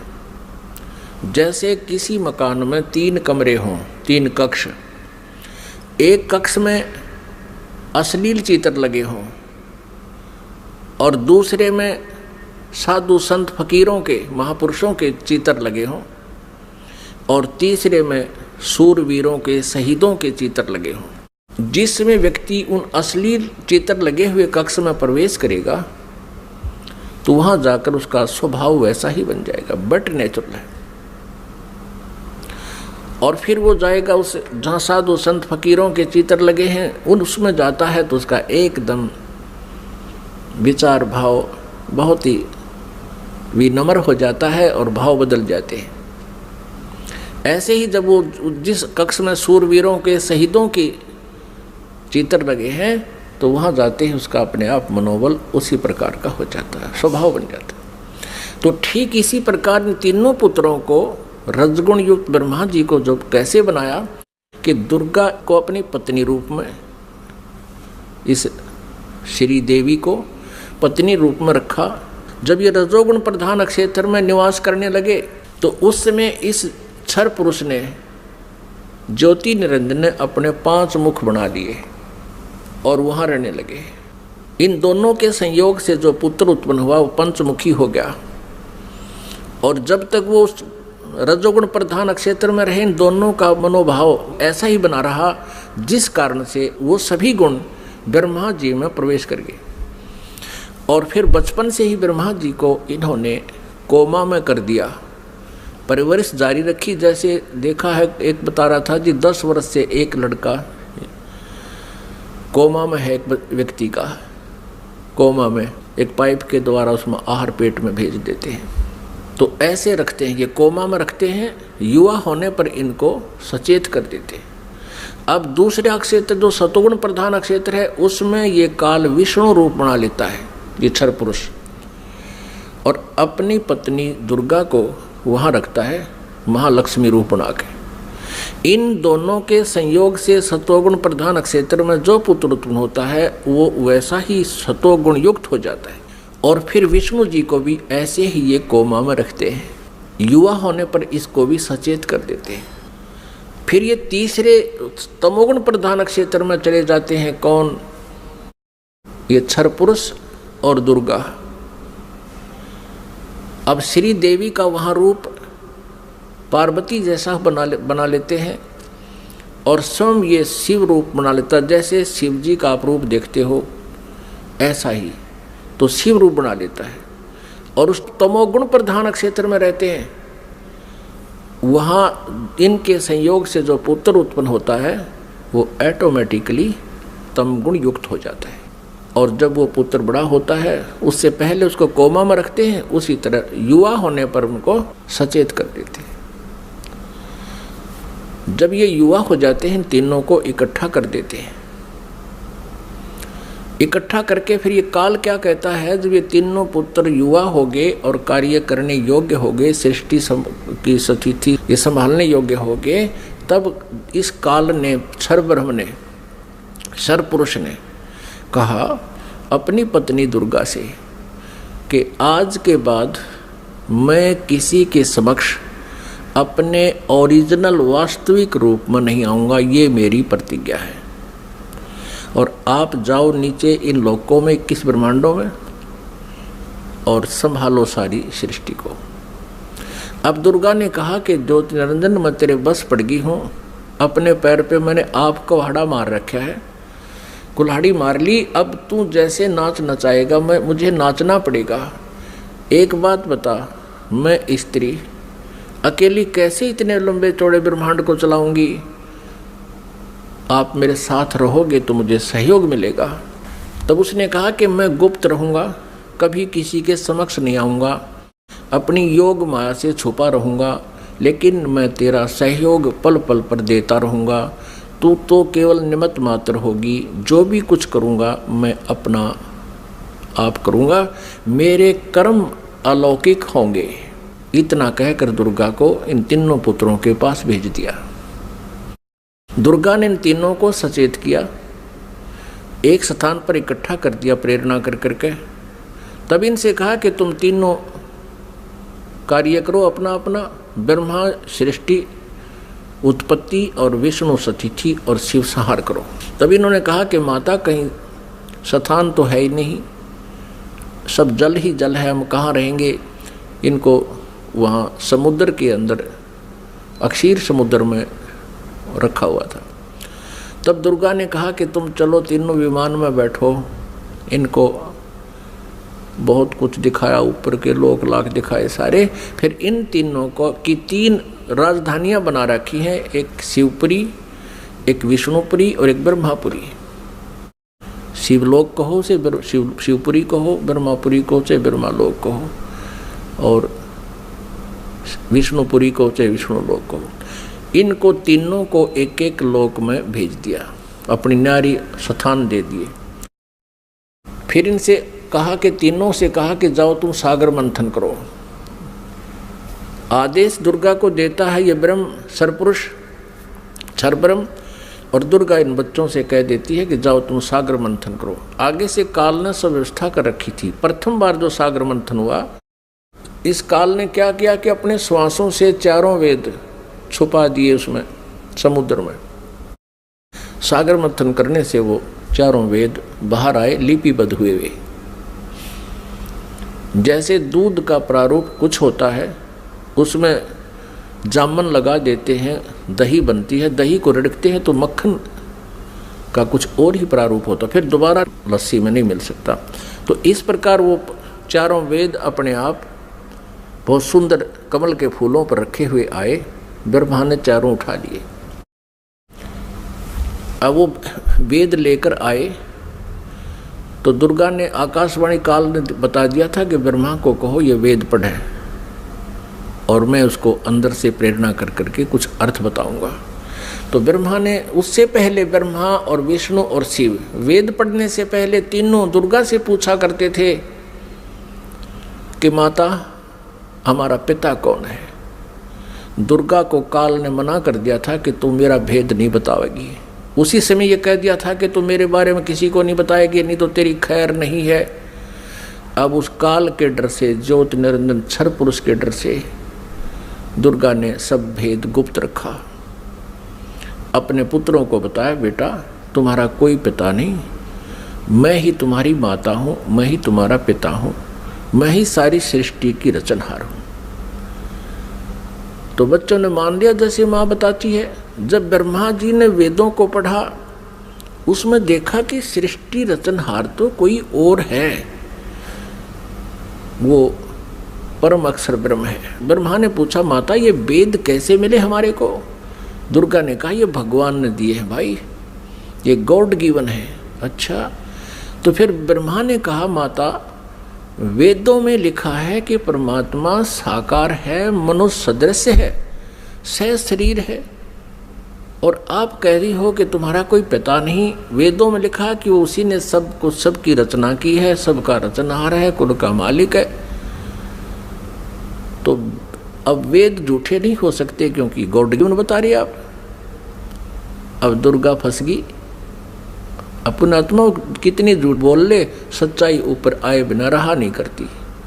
कहते हैं चोर चोरावे तुम बड़ी गाड्डे पानी में, वह गाड्डे वह ऊपर आवे, में सच्चाई छनी नहीं। फिर दुर्गा ने कहा बेटा बात सुनो, वो निराकार है, वो किसी को दिखाई नहीं देगा, और क्यों व्यर्थ प्रयत्न करते हो, वो निराकार है। अब ब्रह्मा ने कहा माता अब आपकी बातों पर मुझे अविश्वास हो गया। पहले तो मैं आपकी प्रत्येक बात को सिरोधार्य करता था, सत्य मानता था, लेकिन आज आपकी बात में फर्क पड़ गया। अब मैं नहीं मानूंगा आपसे, मुझे परमात्मा चाहिए, क्योंकि ये आत्मा जब से उस परमेश्वर से बिछड़ी है तभी से उसका अभाव महसूस कर रही है, और उसी समय से खोज में लग गई। यहाँ हम आगे जहाँ हम उसको जिस विधि से खोजना चाहते हैं वो मिल नहीं सकता, क्योंकि चारों वेदों में केवल ब्रह्म तक के पाने की, इस क्षर पुरुष तक के पाने की विधि लिखी है। उस परम अक्षर ब्रह्म के पाने की विधि इसमें ऑप्शन छोड़ रखा है। यजुर्वेद अध्याय नंबर 40 के मंत्र नंबर 10 से लेकर 13 में स्पष्ट किया है। जो वेद ज्ञानदाता ब्रह्म कह रहा है कि उस परमेश्वर के बारे में कोई तत्वदर्शी संत बताओगे, उनसे पूछो। ये वेद भी यही कहते हैं। वेदों का सारांश गीता जी है। गीता जी अध्याय नंबर 4 के श्लोक नंबर 34 में भी यही कहा है। ये गीता ज्ञानदाता ये क्षर पुरुष है, श्री कृष्ण में प्रवेश करके बोलता है। वो भी यही कहता है कि उस परमात्म तत्व की जानकारी की तत्वदर्शी संतों से जाकर समझो, वो बताएंगे। तो वेदों में जो प्रमाण लिखा है, तो ब्रह्मा ने सोचा कि वेदों में लिखा है कि ओम का नाम है, और ओम नाम से जाप करूंगा मैं। और हठ योग कैसे शुरू किया इसने? अब वेदों में हठ योग करना नहीं लिखा, जैसे तप करते हैं ये ऋषि महर्षि, ये नहीं लिखा कहीं पर भी। लेकिन वो तप कहाँ से ग्रहण किया? इस तप वाला जो हठ योग की साधना कहाँ से ग्रहण करी ब्रह्मा ने? ब्रह्मा जी जब उत्पन्न हुआ, श्री विष्णु जी के नाभि से कमल निकला और उसके ऊपर ये बैठे विराजमान पाया अपने आप को। काफ़ी समय तक उस डंठल को पकड़कर नीचे उतरा, ऊपर नीचे घूमा, कहीं और छोर नहीं मिला, तो वापस उस कमल के फूल पर आकर विराजमान हो गया। तब आकाशवाणी करी क्षर पुरुष ने, ज्योति निरंजन ने, कि तप करो तप करो। अब ब्रह्मा ने वो आकाशवाणी परमेश्वर की मान कर तप शुरू कर दिया। जब इसने 1000 वर्ष तक तप कर लिया, फिर आकाशवाणी हुई कि सृष्टि करो। अब तप से बैटरी चार्ज होगी। तो अब ब्रह्मा जी ने सोचा वेदों में जो लिखा है ये भी भगवान की वाणी, और जो मैंने सुना हुआ भी भगवान की वाणी। अब वेदों में जो ज्ञान है वो परमेश्वर परम अक्षर ब्रह्म का दिया हुआ है। 5 वेद दिए थे परमेश्वर ने इस क्षर पुरुष को, इसके अंतःकरण में फीड कर दिए थे। अब जैसे किसी अंतःकरण में फीड कर दिए तो समय रख दिया परमात्मा ने, उसके बाद वो अपने आप बाहर आने थे वो बाहर, 5 आगे। लेकिन इसने देखा पढ़ करके 5वें वेद में बहुत जानकारी थी परमपिता की, सत्य पुरुष की, परम अक्षर ब्रह्म की। इसने उसको नष्ट कर दिया और 4 वेद दे दिए। अब चारों वेदों को ब्रह्मा जी ने पढ़ा तो कहा माता इसमें ओम नाम लिखा है और मैं परमात्मा को पाऊंगा। दुर्गा ने कहा कि यदि तेरा पिता तुझे नहीं मिला, तू कहाँ जा रहा है, तो तू क्या करेगा भाई अगर तेरे को तेरा पिता नहीं मिला, क्योंकि उसने प्रतिज्ञा कर रखी है तुम्हें दर्शन नहीं देगा। तो ब्रह्मा ने कहा कि मैं तुझे अपनी शकल नहीं दिखाऊंगा यदि भगवान नहीं मिला, क्योंकि वेदों में लिखा ओम, यजुर्वेद अध्याय नंबर 40 के मंत्र नंबर 15 में स्पष्ट किया कि ओम कर्तु समर कल्वे समर कर्तुम समर। इसलिए ये ओम नाम है क्षर पुरुष का, ब्रह्म तक का, क्षर ब्रह्म का। और परम अक्षर ब्रह्म के बारे में वेदों में ज्ञान नहीं है साधना का, लेकिन उसकी महिमा बहुत लिखी है। तीन वेदों को पढ़ने वालों ने परमात्मा की महिमा तो पूर्ण परमात्मा वाली ग्रहण कर ली और साधना इस ब्रह्म वाली कर ली। जानकारी परम अक्षर ब्रह्म की अधिक है, जिसको परम अक्षर ब्रह्म कहते हैं, सत्पुरुष भी कहते हैं, लेकिन उसके पाने का मेथड नहीं है, वे ऑफ वर्शिप नहीं है। वे ऑफ वर्शिप यानी पूजा की विधि केवल ब्रह्म तक की है, वो ओम नाम है। गीता जी अध्याय नंबर 17 के श्लोक नंबर 23 में तीन मंत्र के जाप का प्रावधान है। ओम तत्सत इति निर्देश है ब्रह्मण त्रिविध समर्थ है। और गीता जी अध्याय नंबर 15 के श्लोक नंबर 1 से 4 में और 16 और 17 में विस्तार से विवरण दिया गया है कि इस संसार रूपी वृक्ष के तना कौन है, जड़ कौन है और शाखा कौन है, डार कौन है, पत्ते क्या हैं। इनको जो जानता है वो तत्वदर्शी संत है। और उसमें 16 और 17 श्लोक में 15वें अध्याय के गीता जी में सरपुरुष, अक्षर पुरुष और परम अक्षर ब्रह्म यानी उस उत्तम पुरुष है तो अन्य, इन सरपुरुष और अक्षर पुरुष से कोई अन्य है, वो परम अक्षर ब्रह्म है। गीता जी अध्याय नंबर 8 के श्लोक नंबर 1 में अर्जुन ने पूछा कि आप जी ने जो अध्याय नंबर 7 के मंत्र 29 में जिस तत्ब्रह्म के बारे में कहा प्रभु वो किम तत्ब्रह्म, उसका उत्तर गीता ज्ञानदाता ने 8वें अध्याय के 3रे श्लोक में दिया है कि वो परम अक्षर ब्रह्म है और वही सबका सृष्टि रचनहार है। तीनों लोकों में प्रवेश करके सबका धारण पोषण करता है, 15वें अध्याय के 17वें श्लोक में स्पष्ट किया है। तो वो परम अक्षर ब्रह्म है। उसकी जानकारी वेदों में पाने की नहीं है, वो तो तत्वदर्शी संत बताएगा, ये दास बताएगा, परमात्मा ने भेजा है उस इसी उद्देश्य से। वो ना होने से ब्रह्मा जी ने ओम नाम का जाप किया, 4 युग तक समाधि लगा के हठ योग भी किया। तब दुर्गा ने अपने वचन से एक लड़की उत्पन्न की और उससे कहा कि बेटी आप जाओ और ब्रह्मा को जो समाधिस्थ है उसको उठाओ और कहो कि आपको माता याद कर रही है, तेरे बिना सृष्टि नहीं रची जा रही। अब 4 युग जब बीत गए, आकाशवाणी की दुर्गा को सरपुरुष ने कि दुर्गा सृष्टि रचो। दुर्गा ने कहा, प्रकृति देवी ने कहा कि आपका ज्येष्ठ पुत्र आपकी खोज में गया है, मेरे मना करते करते भी गया है। तब आकाशवाणी से कहा उस काल ने, सरपुरुष ने, कि उसको बुलाओ, मैं कभी दर्शन नहीं दूंगा। तब वो लड़की वहाँ भेजी। लड़की ने जाकर के देखा कि आवाज़ लगाई, ब्रह्मा उठा नहीं। तब दुर्गा से अपना आकाश यानी अंदर से अंतःकरण से फ़ोन किया, टेलीफोन किया कि माता ये उठ नहीं रहा, अब क्या करूं, बहुत आवाज़ लगा ली। दुर्गा ने कहा कि तू इसके चरण स्पर्श कर। चरण स्पर्श करते ही ब्रह्मा की आंखें यानी समाधि टूट गई। सामने देखा युवा लड़की को। ब्रह्मा जी ने कहा कि तू कौन कुलटा आ गई है, तुझे मैं श्राप दूंगा, तू मेरा तप भंग करने को आई है। तब लड़की ने कहा मेरे को माता ने भेजा है और आपके बिना सृष्टि रची नहीं जा रही है, बहुत चिंता है माता को, आप चलो। तब ब्रह्मा ने कहा कि कैसे चलूं, पिता के दर्शन हुए नहीं। माँ से मैं प्रतिज्ञा करके आया था कि यदि प्रभु मुझे प्राप्त नहीं हुए तो मैं तुझे शकल नहीं दिखाऊंगा, दर्शन नहीं दूंगा, लौट कर नहीं आऊँगा। अब कैसे चलूं, मुझे परमात्मा मिला नहीं। फिर ब्रह्मा ने कहा कि तू एक काम कर, मेरी झूठी गवाही दे दे तो मैं तेरे साथ चल पड़ूँ। अब उस लड़की ने सोचा कि माँ का कार्य नहीं हुआ तो अक्षुब्ध होगी और यदि मैं झूठ बोलूँगी तो ये कह दे कि इसने अपनी मर्जी से बोला है, तो फिर मैं मारी जाऊँगी, मेरे ऊपर ज़्यादा भार आएगा। तब उसने शर्त रखी कि तू मेरे साथ विलास कर, तब मैं तेरी झूठी गवाही दूंगी, तू मेरे साथ ऐसा कर। ब्रह्मा ने सोचा कि परमात्मा के दर्शन हुए नहीं, वैसे मैं घर जा नहीं सकता। उसने उस लड़की की बात को स्वीकार किया। फिर लड़की ने अपने वचन से एक और लड़की उत्पन्न की और कहा कि 1 से 2 गवाह ज़्यादा अच्छे होते हैं।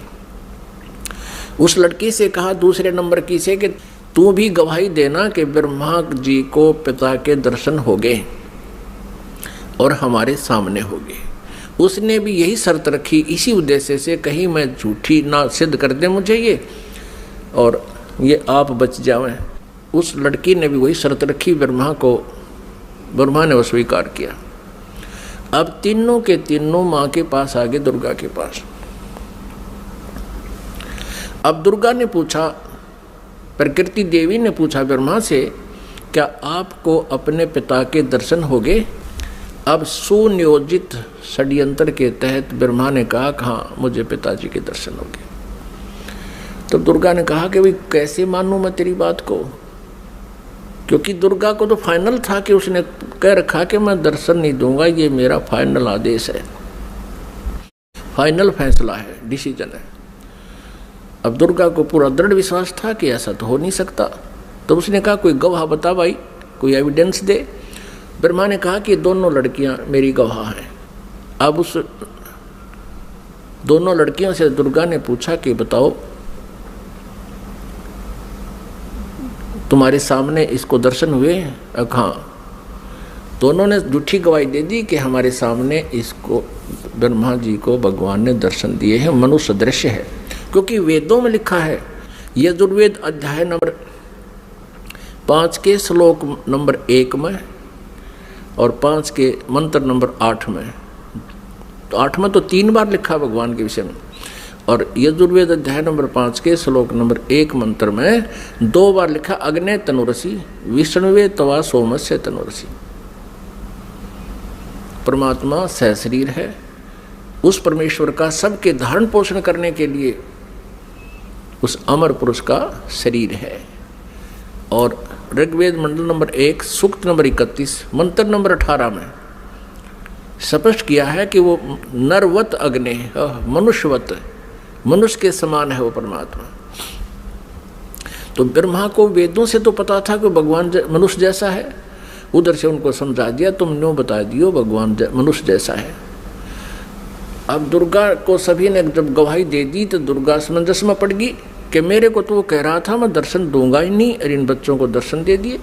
अब दुर्गा अपने मन में दुखी होकर दूर जा बैठी और कहने लगी कि आप तो बहुत झूठे हो। आकाशवाणी अपने इंटरनेट कनेक्शन कर लिया, ऐसे ही कर लेते हैं बातें जब जिनकी भक्ति से जो सिद्धियां प्राप्त हो जाती हैं, दूसरे से दूर देश में बैठकर भी बातें की जा सकती हैं।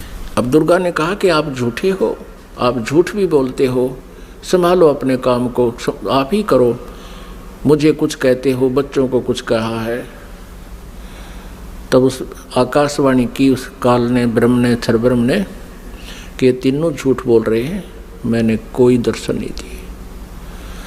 तब वो आई करड़ी होकर दुर्गा, जैसे जांच अधिकारी को जो पता लग जाता है कि सच्चाई क्या है, पहले तो विनम्रता से पूछता है वो थानेदार, और फिर सोटा ठाकर खड़ा हो जाता है, सच्ची बता दो, झूठ बोलते हो तुम, मैंने उससे पता किया, मैंने उससे पता किया, वो ऐसे ऐसे कर। तब वो कहने लगा कि मुझे आकाशवाणी हुई है परमात्मा की कि तुमने को कोई दर्शन नहीं हुए हैं। तब ब्रह्मा हंसने लग गया कि माता मैं प्रतिज्ञा करके गया था कि पिताजी के दर्शन नहीं हुए तो मैं आपको दर्शन नहीं दूंगा। पिता के दर्शन हुए नहीं थे, हम तीनों ने मिलकर झूठ बोल दिया वापस आने के लिए। तब दुर्गा ने हम तीनों को श्राप दे दिया। ब्रह्मा को श्राप दिया कि तेरी जग में पूजा नहीं होगी और तेरे जितने भी अनुयायी वंशज होंगे तेरे जैसे लपाड़ लफंडर झूठे होंगे, सच्चाई का पता नहीं होगा पर विद्वान कब आएंगे। तो ब्रह्मा जी के अनुयायी कौन है? ऋषि महर्षि, और उनको वेदों का बिल्कुल ज्ञान नहीं था और मैं ऋषि की पदवी पा गए। अभी दिखाएंगे, घबराना ना, कोई पहली बार सुन रहा हो, पूरी डिटेल दिखाएंगे कि सतयुग के ब्राह्मण और गुरु ऋषियों को वेदों का ज्ञान कैसा था। उनको वेदों का ज्ञान ही नहीं था। अब ब्रह्मा जी को बड़ी चिंता हुई कि मेरे को श्राप दे दिया, मेरी पूजा नहीं होगी। ब्रह्मा मूर्छित हो गया, इस आघात ऐसी लगी उसको वचन की। फिर दुर्गा ने विष्णु जी से पूछा कि पुत्र तू भी अपने पिता की खोज कर ले कहीं फिर बाद में सृष्टि के दौरान तुम समाधि ला के बैठ जा और सृष्टि कर्म में बाधा पड़े। विष्णु जी चल पड़े पिता की खोज के लिए, शेष नाग के लोक में पहुंच गए।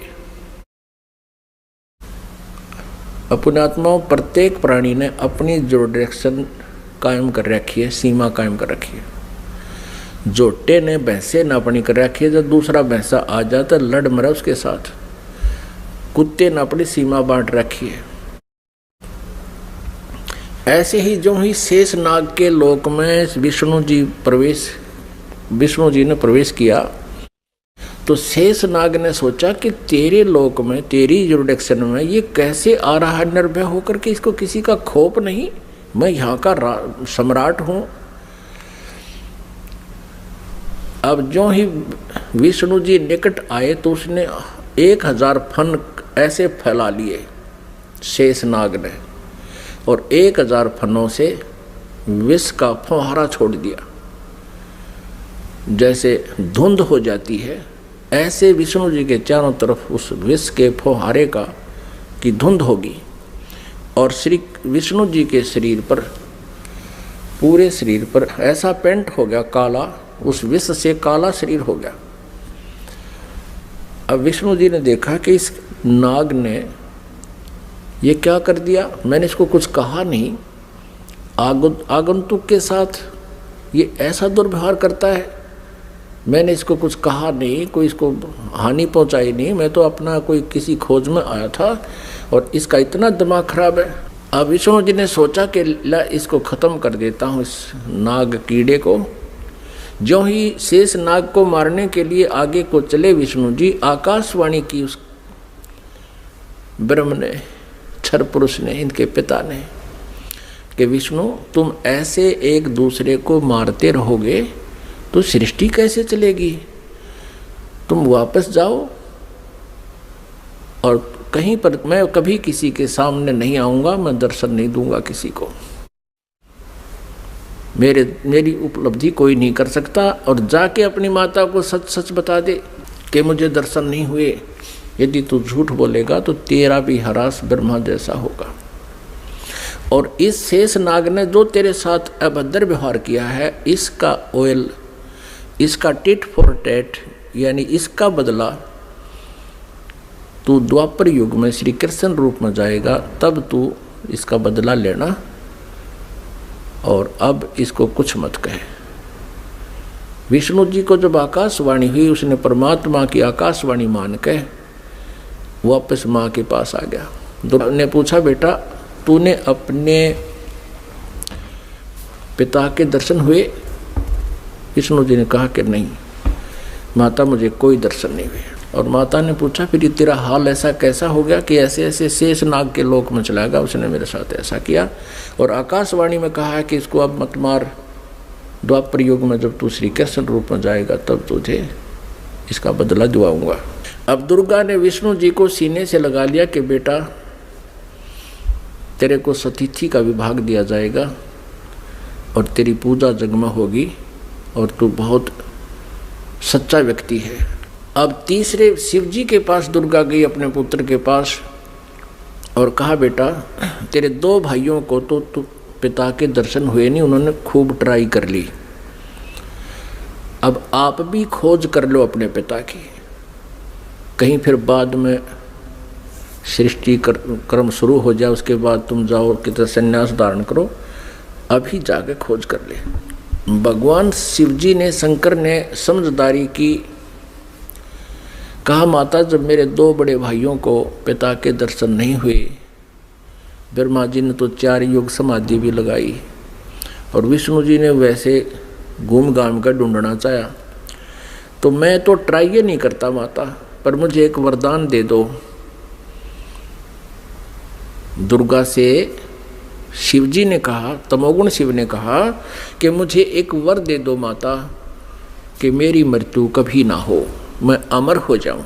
अब दुर्गा ने कहा कि बेटा, श्री देवी ने कहा कि पुत्र यहाँ ऐसा नहीं हो सकता, जिसका जन्म है उसकी मृत्यु होगी ही होगी, ये मेरे बस से बाहर की बात है, लेकिन मैं तुझे एक विधि बताती हूँ जिससे तेरी आयु सबसे अधिक हो जाएगी। तो भगवान शिव ने कहा कि माता वही कृपा कर दो।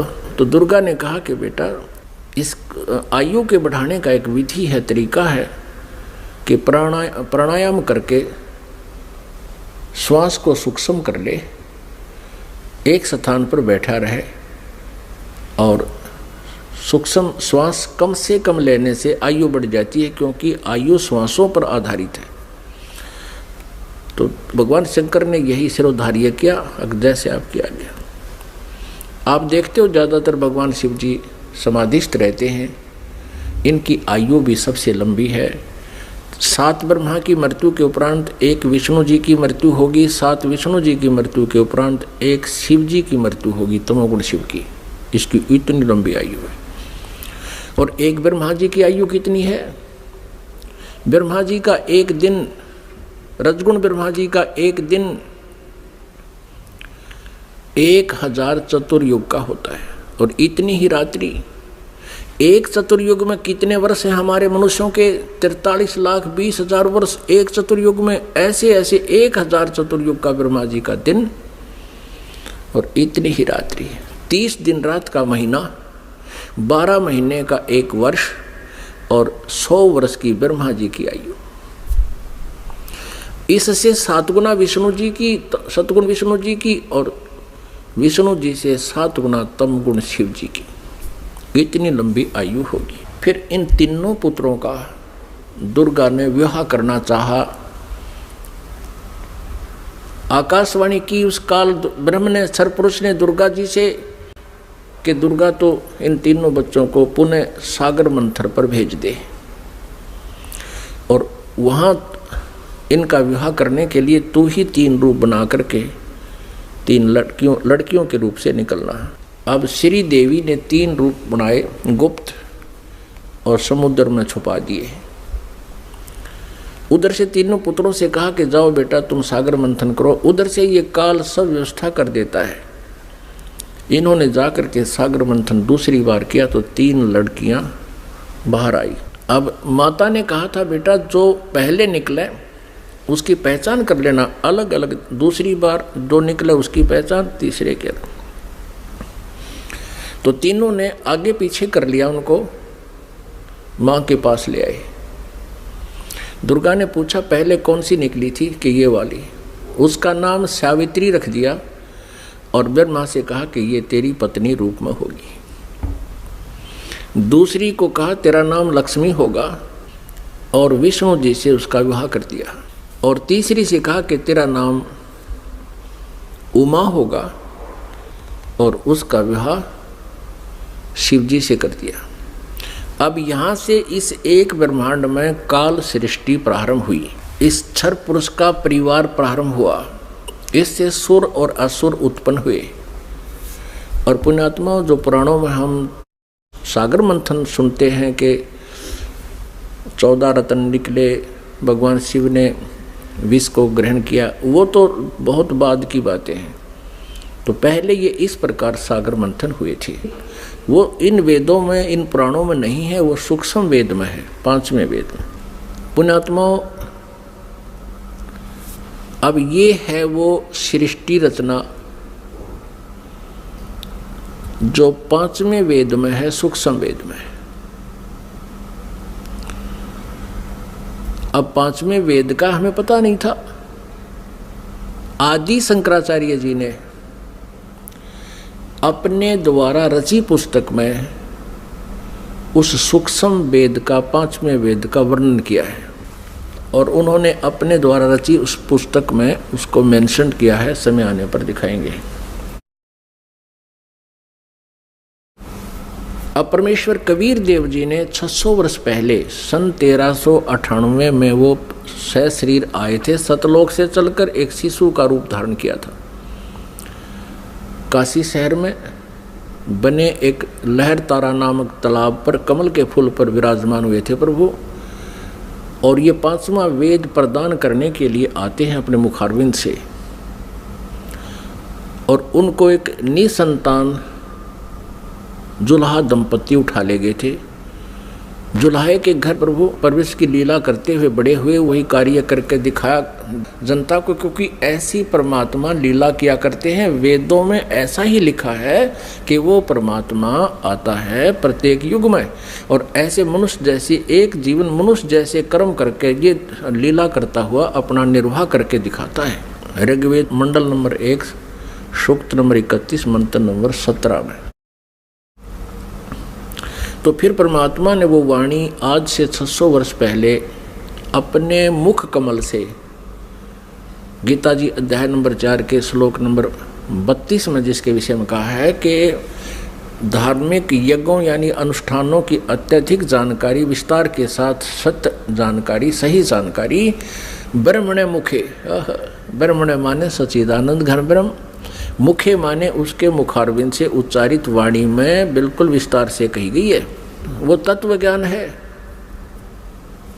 उसको जानने के बाद फिर सभी कर्म समाप्त हो जाएंगे, यानी डले डोने बंद हो जाएंगे, गलत साधना आप नहीं करोगे। परमेश्वर कबीर देव जी उस समय कहा करते थे इन नकली गुरु आचार्यों से, मंडलेश्वरों से, कि तुम जनता को गुमराह कर रहे हो, तुम कह रहे हो कि ब्रह्मा विष्णु महेश के कोई माता पिता नहीं। परमात्मा कहा करते इनके माता पिता हैं, ये जन्मते मरते हैं, इनकी मृत्यु होती है, जन्म होता है, ये अविनाशी नहीं है, ये कंप्लीट गॉड नहीं है। तो इस बात का बहुत विरोध हुआ था परमेश्वर का। उन झूठे आचार्यों ने, उन नकली गुरुओं ने कबीर परमेश्वर के बारे में बहुत गलत धारणाएं पैदा कर दी कि ये झूठा है, अशिक्षित है, इसने वेदों गीता को पढ़ा नहीं, पुराणों को पढ़ा नहीं, क्योंकि ये संस्कृत नहीं जानता। अशिक्षित व्यक्ति है, ये क्या जाने वेदों और गीता और पुराणों के बारे में, ये झूठ बोल रहा है, इसकी मत मानना, मत सुनना। उस समय तो हम धोखा खा गए जनता वाले, क्योंकि हमारे आचार्य जो हैं, जो गुरु लोग थे, ब्राह्मण ऋषि थे, वो संस्कृत भाषा जानते थे। तो हमने ये सोचा कि ये सभी सदग्रंथ संस्कृत भाषा में विद्यमान हैं, लिखे हैं, तो कबीर जी संस्कृत नहीं जानते, क्योंकि ये किसी ब्राह्मण के पास पढ़े नहीं, इसलिए कबीर जी झूठ बोल रहे होंगे। ये हमारे गुरु, ये आचार्य, ये सत्य कह रहे हैं, इसलिए परमेश्वर के उस ज्ञान को हमने स्वीकारा नहीं, और उसी का खामियाना आज तक भुगत रहे हैं। हम भक्ति भी कर रहे हैं लेकिन शास्त्र विरुद्ध कर रहे हैं। हमें ज्ञान भी प्राप्त है, वो परमात्मा का ज्ञान नहीं है। आज से 600 वर्ष पहले परमात्मा ने अपने सच्चिदानंद घन ब्रह्म की वाणी में क्या बोला था, क्या बताया था। जैसे ऋग्वेद मंडल नंबर 9 सूक्त नंबर 86 मंत्र 26 और 27 में, ऋग्वेद मंडल नंबर 9 सूक्त नंबर 82 मंत्र 1, 2, 3 में, ऋग्वेद मंडल नंबर 9 सूक्त नंबर 20 मंत्र 1 में, ऋग्वेद मंडल नंबर 9 सूक्त नंबर 96 के मंत्र नंबर 16 से 21 तक, उसमें कहा कि परमात्मा सतलोक से चलकर आता है। ऋग्वेद मंडल नंबर 9 सूक्त नंबर 1 मंत्र नंबर 8 और 9 में स्पष्ट किया परमात्मा कि वो शिशु रूप धारण करता है, और जब वो शिशु रूप में आता है परमात्मा, तो उसकी परवरिश की लीला कंवारी गायों से होती है, और वो परमात्मा तत्व ज्ञान, यथार्थ ज्ञान को बताने के लिए अपनी प्यारी आत्माओं को मिलता है, श्रेष्ठ वर्णीय आत्माओं को, श्रेष्ठ आत्माओं को मिलता है, उनको फिर तत्व ज्ञान से परिपूर्ण करता है। उसी आधार से परमात्मा जो लीला किया ही करते हैं, उसी तरह करते हुए आदरणीय धर्मदास साहिब जी को मिले। अच्छी आत्माओं में से किन किन अच्छी आत्माओं को मिले? आदरणीय धर्मदास साहिब जी को मिले, आदरणीय मलुकदास साहिब जी को मिले, आदरणीय दादूदास साहिब जी को मिले, आदरणीय नानक साहिब जी को मिले, आदरणीय गरीबदास साहिब जी गांव छुडानी जिला झज्जर हरियाणा वाले को मिले, आदरणीय घीसा साहिब जी गांव खेखड़ा जिला मेरठ उत्तर प्रदेश वाले को मिले।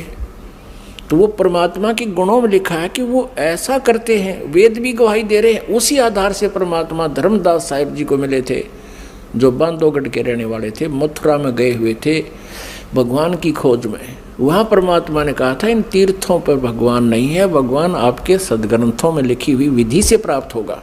और धर्मदास जी आप यहाँ कह रहे हो कि भगवान यहाँ घूमा करते थे श्री कृष्ण जी, फिर अब तो नहीं है वो, या तो घूमा करते थे उस समय आते तुम, अब वो है ही नहीं, अब क्या ढूंढने आते हो? आपके सदग्रंथों में लिखे हैं, उन सदग्रंथों से ढूंढो। क्या बताया भगवान ने? धर्मदास ये जग बोरा न, कोई न जाने पद निर्वाण। यही कारण मैं कथा पसारा, जग से कहिए वो राम नियारा। परमेश्वर कबीर देव जी ने ये सृष्टि रचना धर्मदास जी को सुनाई थी, आदरणीय धर्मदास साहिब जी को। परम पूज्य परमेश्वर कबीर जी ने जो कथा दास ने आपको सुनाई, यही कथा आदरणीय धर्मदास साहिब जी को सुना रखी थी, उसमें से दास ने आपको सुनाया। अब ये उनकी सच्चिदानंद घन ब्रह्म की वाणी में लिपिबद्ध है, कबीर सागर में लिखा है, उससे पढ़कर सुना रहा हूँ आपको। वो कबीर वाणी कहलाती है, सच्चिदानंद घन ब्रह्म की वाणी कहलाती है, जिसके विषय में गीता जी अध्याय नंबर 4 के श्लोक नंबर 32 में कहा है कि वो सच्चिदानंद घन ब्रह्म की मुखारविंद से उतरित उस अमर वाणी में, कबीर वाणी में लिखा है। धर्मदास ये जग बोरा न, कोई न जान पद निर्वाणा। यही कारण मैं कथा पसारा, जग से कहिए वो राम निहारा। यही ज्ञान जग जीव सुनावो, सब जीवों का भरम नसावो। अब मैं तुमसे कहूँ चिताई, त्रिदेवन की उत्पत्ति भाई। इन तीनों देवताओं की उत्पत्ति मैं तुम्हें बताता हूँ, परमेश्वर कहते हैं कबीर जी। परम पूज्य कबीर परमेश्वर जी क्या बता रहे हैं कि अब मैं तुझे तुम्हारे तीनों देवताओं की उत्पत्ति बताता हूँ। पुण्यात्मा, 600 वर्ष पहले परमात्मा ने ये ज्ञान अपनी सच्चिदानंद घन ब्रह्म की वाणी में लिखा, बोला, वो लिखा गया। और यही अब आपको रूबरू कराएंगे पुराणों में और वेदों में, गीता जी में। आप दांतों तले उंगली दबाओगे कि सचमुच हे भगवान ने हमारे को कैसा मूर्ख बना रखा था नकली आचार्यों ने, गुरुओं ने। हमें हमारे सिलेबस से भी परिचित नहीं कराया इन अध्यात्मी गुरुओं ने। हमारा सिलेबस है, हमारे सदग्रंथ है, इनके विरुद्ध जो ज्ञान सुना जाता है वो शास्त्र सिलेबस के विरुद्ध है, शास्त्र विरुद्ध है। अब मैं तुमसे कहूँ चिताई, त्रिदेवन की उत्पत्ति भाई। कुछ संक्षेप कहूँ गौराई, सब संशय तुमरे मिट जाई। कहते थोड़े से समय में संक्षेप में बताऊंगा, उससे में सारे संशय दूर हो जाएंगे। ज्ञानी सुने सो हृदय लगाई, मूर्ख सुने तो गम ना पाई। इस ज्ञान को जो बुद्धिमान व्यक्ति सुनेंगे, इस कथा को, तो हृदय से लगाएंगे कि सचमुच सही है। और प्रमाण देखेंगे अपने सदग्रंथों में, पुराणों में और वेदों और गीता जी में। बुद्धिमान तो हृदय से लगाएगा कि सचमुच यही बात है, हमें पता नहीं लगा। और मूर्ख सुने तो गम नहीं पाई, माने वो नहीं समझ सकेगा, वो तो अनाड़ी आदमी है। प्रमाण देखकर भी नहीं मानना, तो अनाड़ी व्यक्ति है। ज्ञानी सुने सो हृदय लगाई, मूर्ख सुने तो गम ना पाई। अब मैं तो बताने जा रहा हूं उसके बारे में, समझदार तो समझेंगे क्या। माँ अष्टंगी पिता निरंजन, ये जमदारुण वंशन अंजन। ब्रह्मा श्री विष्णु श्री शिव जी के माता तो अष्टंगी या दुर्गा है, और पिता ये ज्योत निरंजन क्षर पुरुष क्षर ब्रह्म ये काल है। माँ अष्टंगी पिता निरंजन, ये जमदारुण वंशन अंजन। पहले कीन निरंजन राई, पीछे से माया उपजाई। पहले तो कहते हैं ज्योत निरंजन क्षर ब्रह्म का अंडे से जन्म हुआ, उत्पत्ति हुई परमात्मा से ही, और पीछे से दुर्गा की उत्पत्ति की परमेश्वर ने ही, परम अक्षर ब्रह्म ने, सतपुरुष कबीर साहब ने। तो फिर क्या बताते हैं, पहले कीन निरंजन राई, पीछे से माया उपजाई। माया दुर्गा को कहते हैं। माया रूप देख अति शोभा, देव निरंजन तन मन लोभा। दुर्गा के सुंदर रूप को देखकर इसके अंदर विषय वासना प्रभावित होगी, प्रबल होगी। काम देव धर्मराय सताए, देवी को तुरंत धर खाए। क्या बताते हैं कि इस काल के अंदर उत्तेजना उत्पन्न होगी और दुर्गा इसके मुंह में चली गई। इसने बुरी तरह अभद्र तरीके से आलिंगनबद्ध करने के लिए हाथ फैला रखे थे और किस करने के लिए मुंह पाड़ रखा था। पागल की तरह। दुर्गा इसके मुंह से चली गई अंदर पेट में। पेट से देवी करी पुकारा, हे साहब मेरा करो उभारा। टेर सुनी तब हम ता आए, अष्टंगी का बंध छुड़वाए। परमात्मा कहते धर्मदास जी फिर मैं वहाँ गया दुर्गा के पास, जो पेट में थी उसके बाहर निकाला मैंने इसको। सतलोक में कीन्या दुराचारी, काल निरंजन दीन्या नकारी। माया समेत दिया भगाई, 16 शंख कोस दूरी पर आई। अष्टंगी और ये काल अब दोई, मंद कर्म से गए बिगोई। धर्मराय को हिकमत कीन्या, नख रेखा से भग कर लीना। इस काल को धर्मराय भी कहते हैं। इसने कसम खाई थी, प्रतिज्ञा की थी भगवान के सामने। परमात्मा ने कहा था तू इन आत्माओं ने दुखी करेगा। ये बोला नहीं जी, जो जिसे कर्म करेगा उसे फल दूंगा। मैं कति धर्म का राज करूंगा, इसलिए धर्मराज कहलाया। लेकिन यहाँ कहलाता धर्मराज है, करता सारा न्याय है। धर्मराज मीन न्यायाधीश। अब ये काल वैसे तो न्यायाधीश कहलाता है और करता सारे न्याय। तो परमात्मा कहते निरंजन धन तेरा दरबार, जहाँ तनिक नहीं न्याय विचार। अब क्या बताते हैं, धर्मराय को हिकमत की ना, नख रेखा से भग कर लीना। कहते दुर्गा के प्रजनन इंद्री इसने अपनी सिद्धि शक्ति से बना ली। ज्योत निरंजन किन्ने भोग बिलासा, माया को रही तब आशा। दुर्गा प्रेग्नेंट होगी। 3 पुत्र अष्टंगी जाए, ब्रह्मा विष्णु शिव नाम धराए। ओए होए, ये परमात्मा परमेश्वर ने स्वयं आकर के ये सारा अपने द्वारा रची हुई सृष्टि का सारा ज्ञान बताया, विधान दिया 600 वर्ष पहले। और यही आज हमारे पुराणों में आपके रूबरू कराएंगे, देखना आप हैरान रह जाओगे। 3 पुत्र अष्टंगी जाए, ब्रह्मा विष्णु शिव नाम धराए। 3 पुत्रों का जन्म होया दुर्गा से, इनका ब्रह्मा विष्णु और शिव नाम धरे गए। 3 देव विस्तार चलावे, इनमें यो जग धोखा खावे। ये तीनों देवता इस काल के एक ब्रह्मांड का संचालन कर रहे हैं और इन्हीं को सर्वेश्वर मान के ये जग धोखा खा रहा है। 3 लोक अपने सुत दीन्या, सुन निरंजन बासालीन्या। 3 लोक, पृथ्वी लोक, स्वर्ग लोक और नीचे पाताल लोक, ये तीनों लोग अपने पुत्रों को देकर ये स्वयं शून्य में, शिखर में, एकांत स्थान पर गुप्त रहता है। गीता जी अध्याय नंबर 7 के श्लोक नंबर 24 और 25 में स्वयं कहता है, श्री कृष्ण में बोल रहा है ये काल प्रवेश करके, कहता है ये मूर्ख समुदाय मुझे उस अव्यक्त को व्यक्तिम आपनम मन्यते, मुझे मनुष्य शरीर में आया हुआ मानते हैं, कृष्ण मान रहे, मैं आई एम नॉट कृष्ण। और ये कहता है कि मैं कभी किसी के समक्ष नहीं आता, ये मेरा अनुत्तम यानी घटिया नियम है मेरा। अब जो भगवान, अब जो पिता पुत्रों के भी सामने नहीं आता, उनसे भी छुप के रहता है, तो उसमें कोई दोष है, वो अच्छा नियम नहीं है उसका। इसलिए यह अनुत्तम घटिया अटल नियम लिखा, ये मेरा अटल नियम है, अविनाशी नियम है। और फिर कहता है कि मैं अपनी योग माया से छुपा रहता हूँ। इसे सीधे कहीं पर आकार में है, अव्यक्त है। अव्यक्त का अर्थ निराकार नहीं होता। जैसे बादल छा जाते हैं सूर्य के सामने तो वो हमें दिखाई नहीं देता, उसका कुछ रोशनी अवश्य थोड़ी बहुत महसूस सी होती है फिर भी, लेकिन वो हमें दिखाई नहीं देता। वो बादलों से पार अव्यक्त है, वहाँ पर साकार है। जब दिखाई देते ही वो बादल हटते ही वो साकार है। लेकिन उसको निराकार नहीं कह सकते कि भगवान दिखाई दे जब तो साकार हो जाता, ना दिखाई तो निराकार है, या कोई डेफिनेशन हुई भगवान की। वो साकार ही है पर हमें नहीं दिखता, वो अलग बात है। उसको अव्यक्त कह सकते हैं, जो दिखाई ना देता, हम देख नहीं पा रहे उसको, वो अलग बात है। लेकिन परमात्मा साकार है। निराकार और साकार की परिभाषा अलग अलग होती है। निराकार जो कभी ना दिखाई दे, जिसका कोई आकार है नहीं है, और साकार जो शरीर है, उसका कोई आकार है, उसको साकार कहते। जिन अज्ञानियों को ज्ञान नहीं, उन्होंने परमात्मा की परिभाषा बदल डाली अपने अज्ञान सोच के आधार पर, तो वो तत्व ज्ञानहीन प्राणी है। ये खुद भी कहता मैं छुपा रहता हूँ, कभी किसी के सामने नहीं आता। यही परमेश्वर की सच्चिदानंद घन ब्रह्म की वाणी बता रही है, कबीर वाणी के ये ज्योत निरंजन सुन ठिकाना, यानी ऊपर 21वें ब्रह्मांड के ऊपरले स्थान पर रहता है।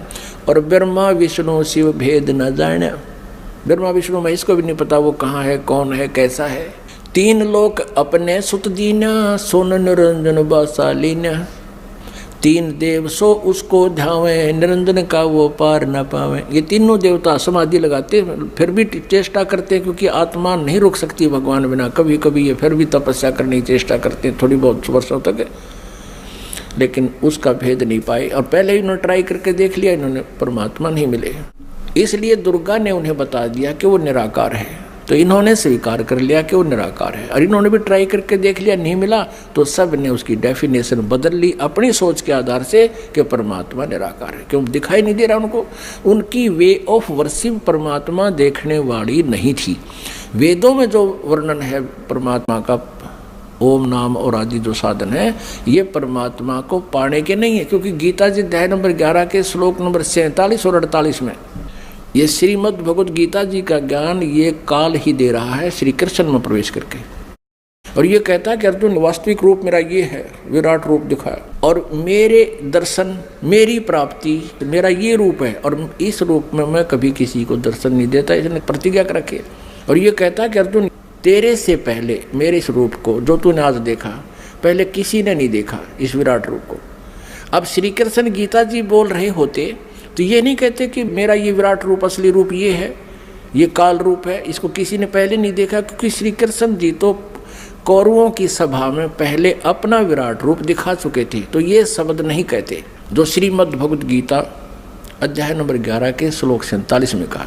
और 48 में कहा कि इस मेरी प्राप्ति यानी मेरे रूप के दर्शन यानी भगवान प्राप्ति, ब्रह्म प्राप्ति, ब्रह्म का ये रूप है, ये काल है।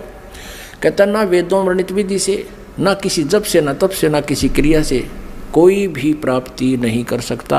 इससे सिद्ध है कि गीता जी अध्याय नंबर 8 नंबर 13 में कहा कि ओम इति एक अक्षरम ब्रह्म व्यवहारण माम अनुसमरण। मुझ ब्रह्म का केवल ओम एक अक्षर है, इसका उच्चारण करके स्मरण करता हुआ यह प्रयाति तजन देहम, जो शरीर छोड़कर जाते समय तक स्मरण करता रहता है, तो मेरे से प्राप्त लाभ को, परम गति को प्राप्त होता है। ओम नाम से जितनी गति होनी है उसको प्राप्त करता है। तो यहाँ ये कह रहा है कि मेरी प्राप्ति ना वेदों वर्णित विधि से, ना तप से, ना जप से, ना किसी क्रिया से नहीं हो सकती।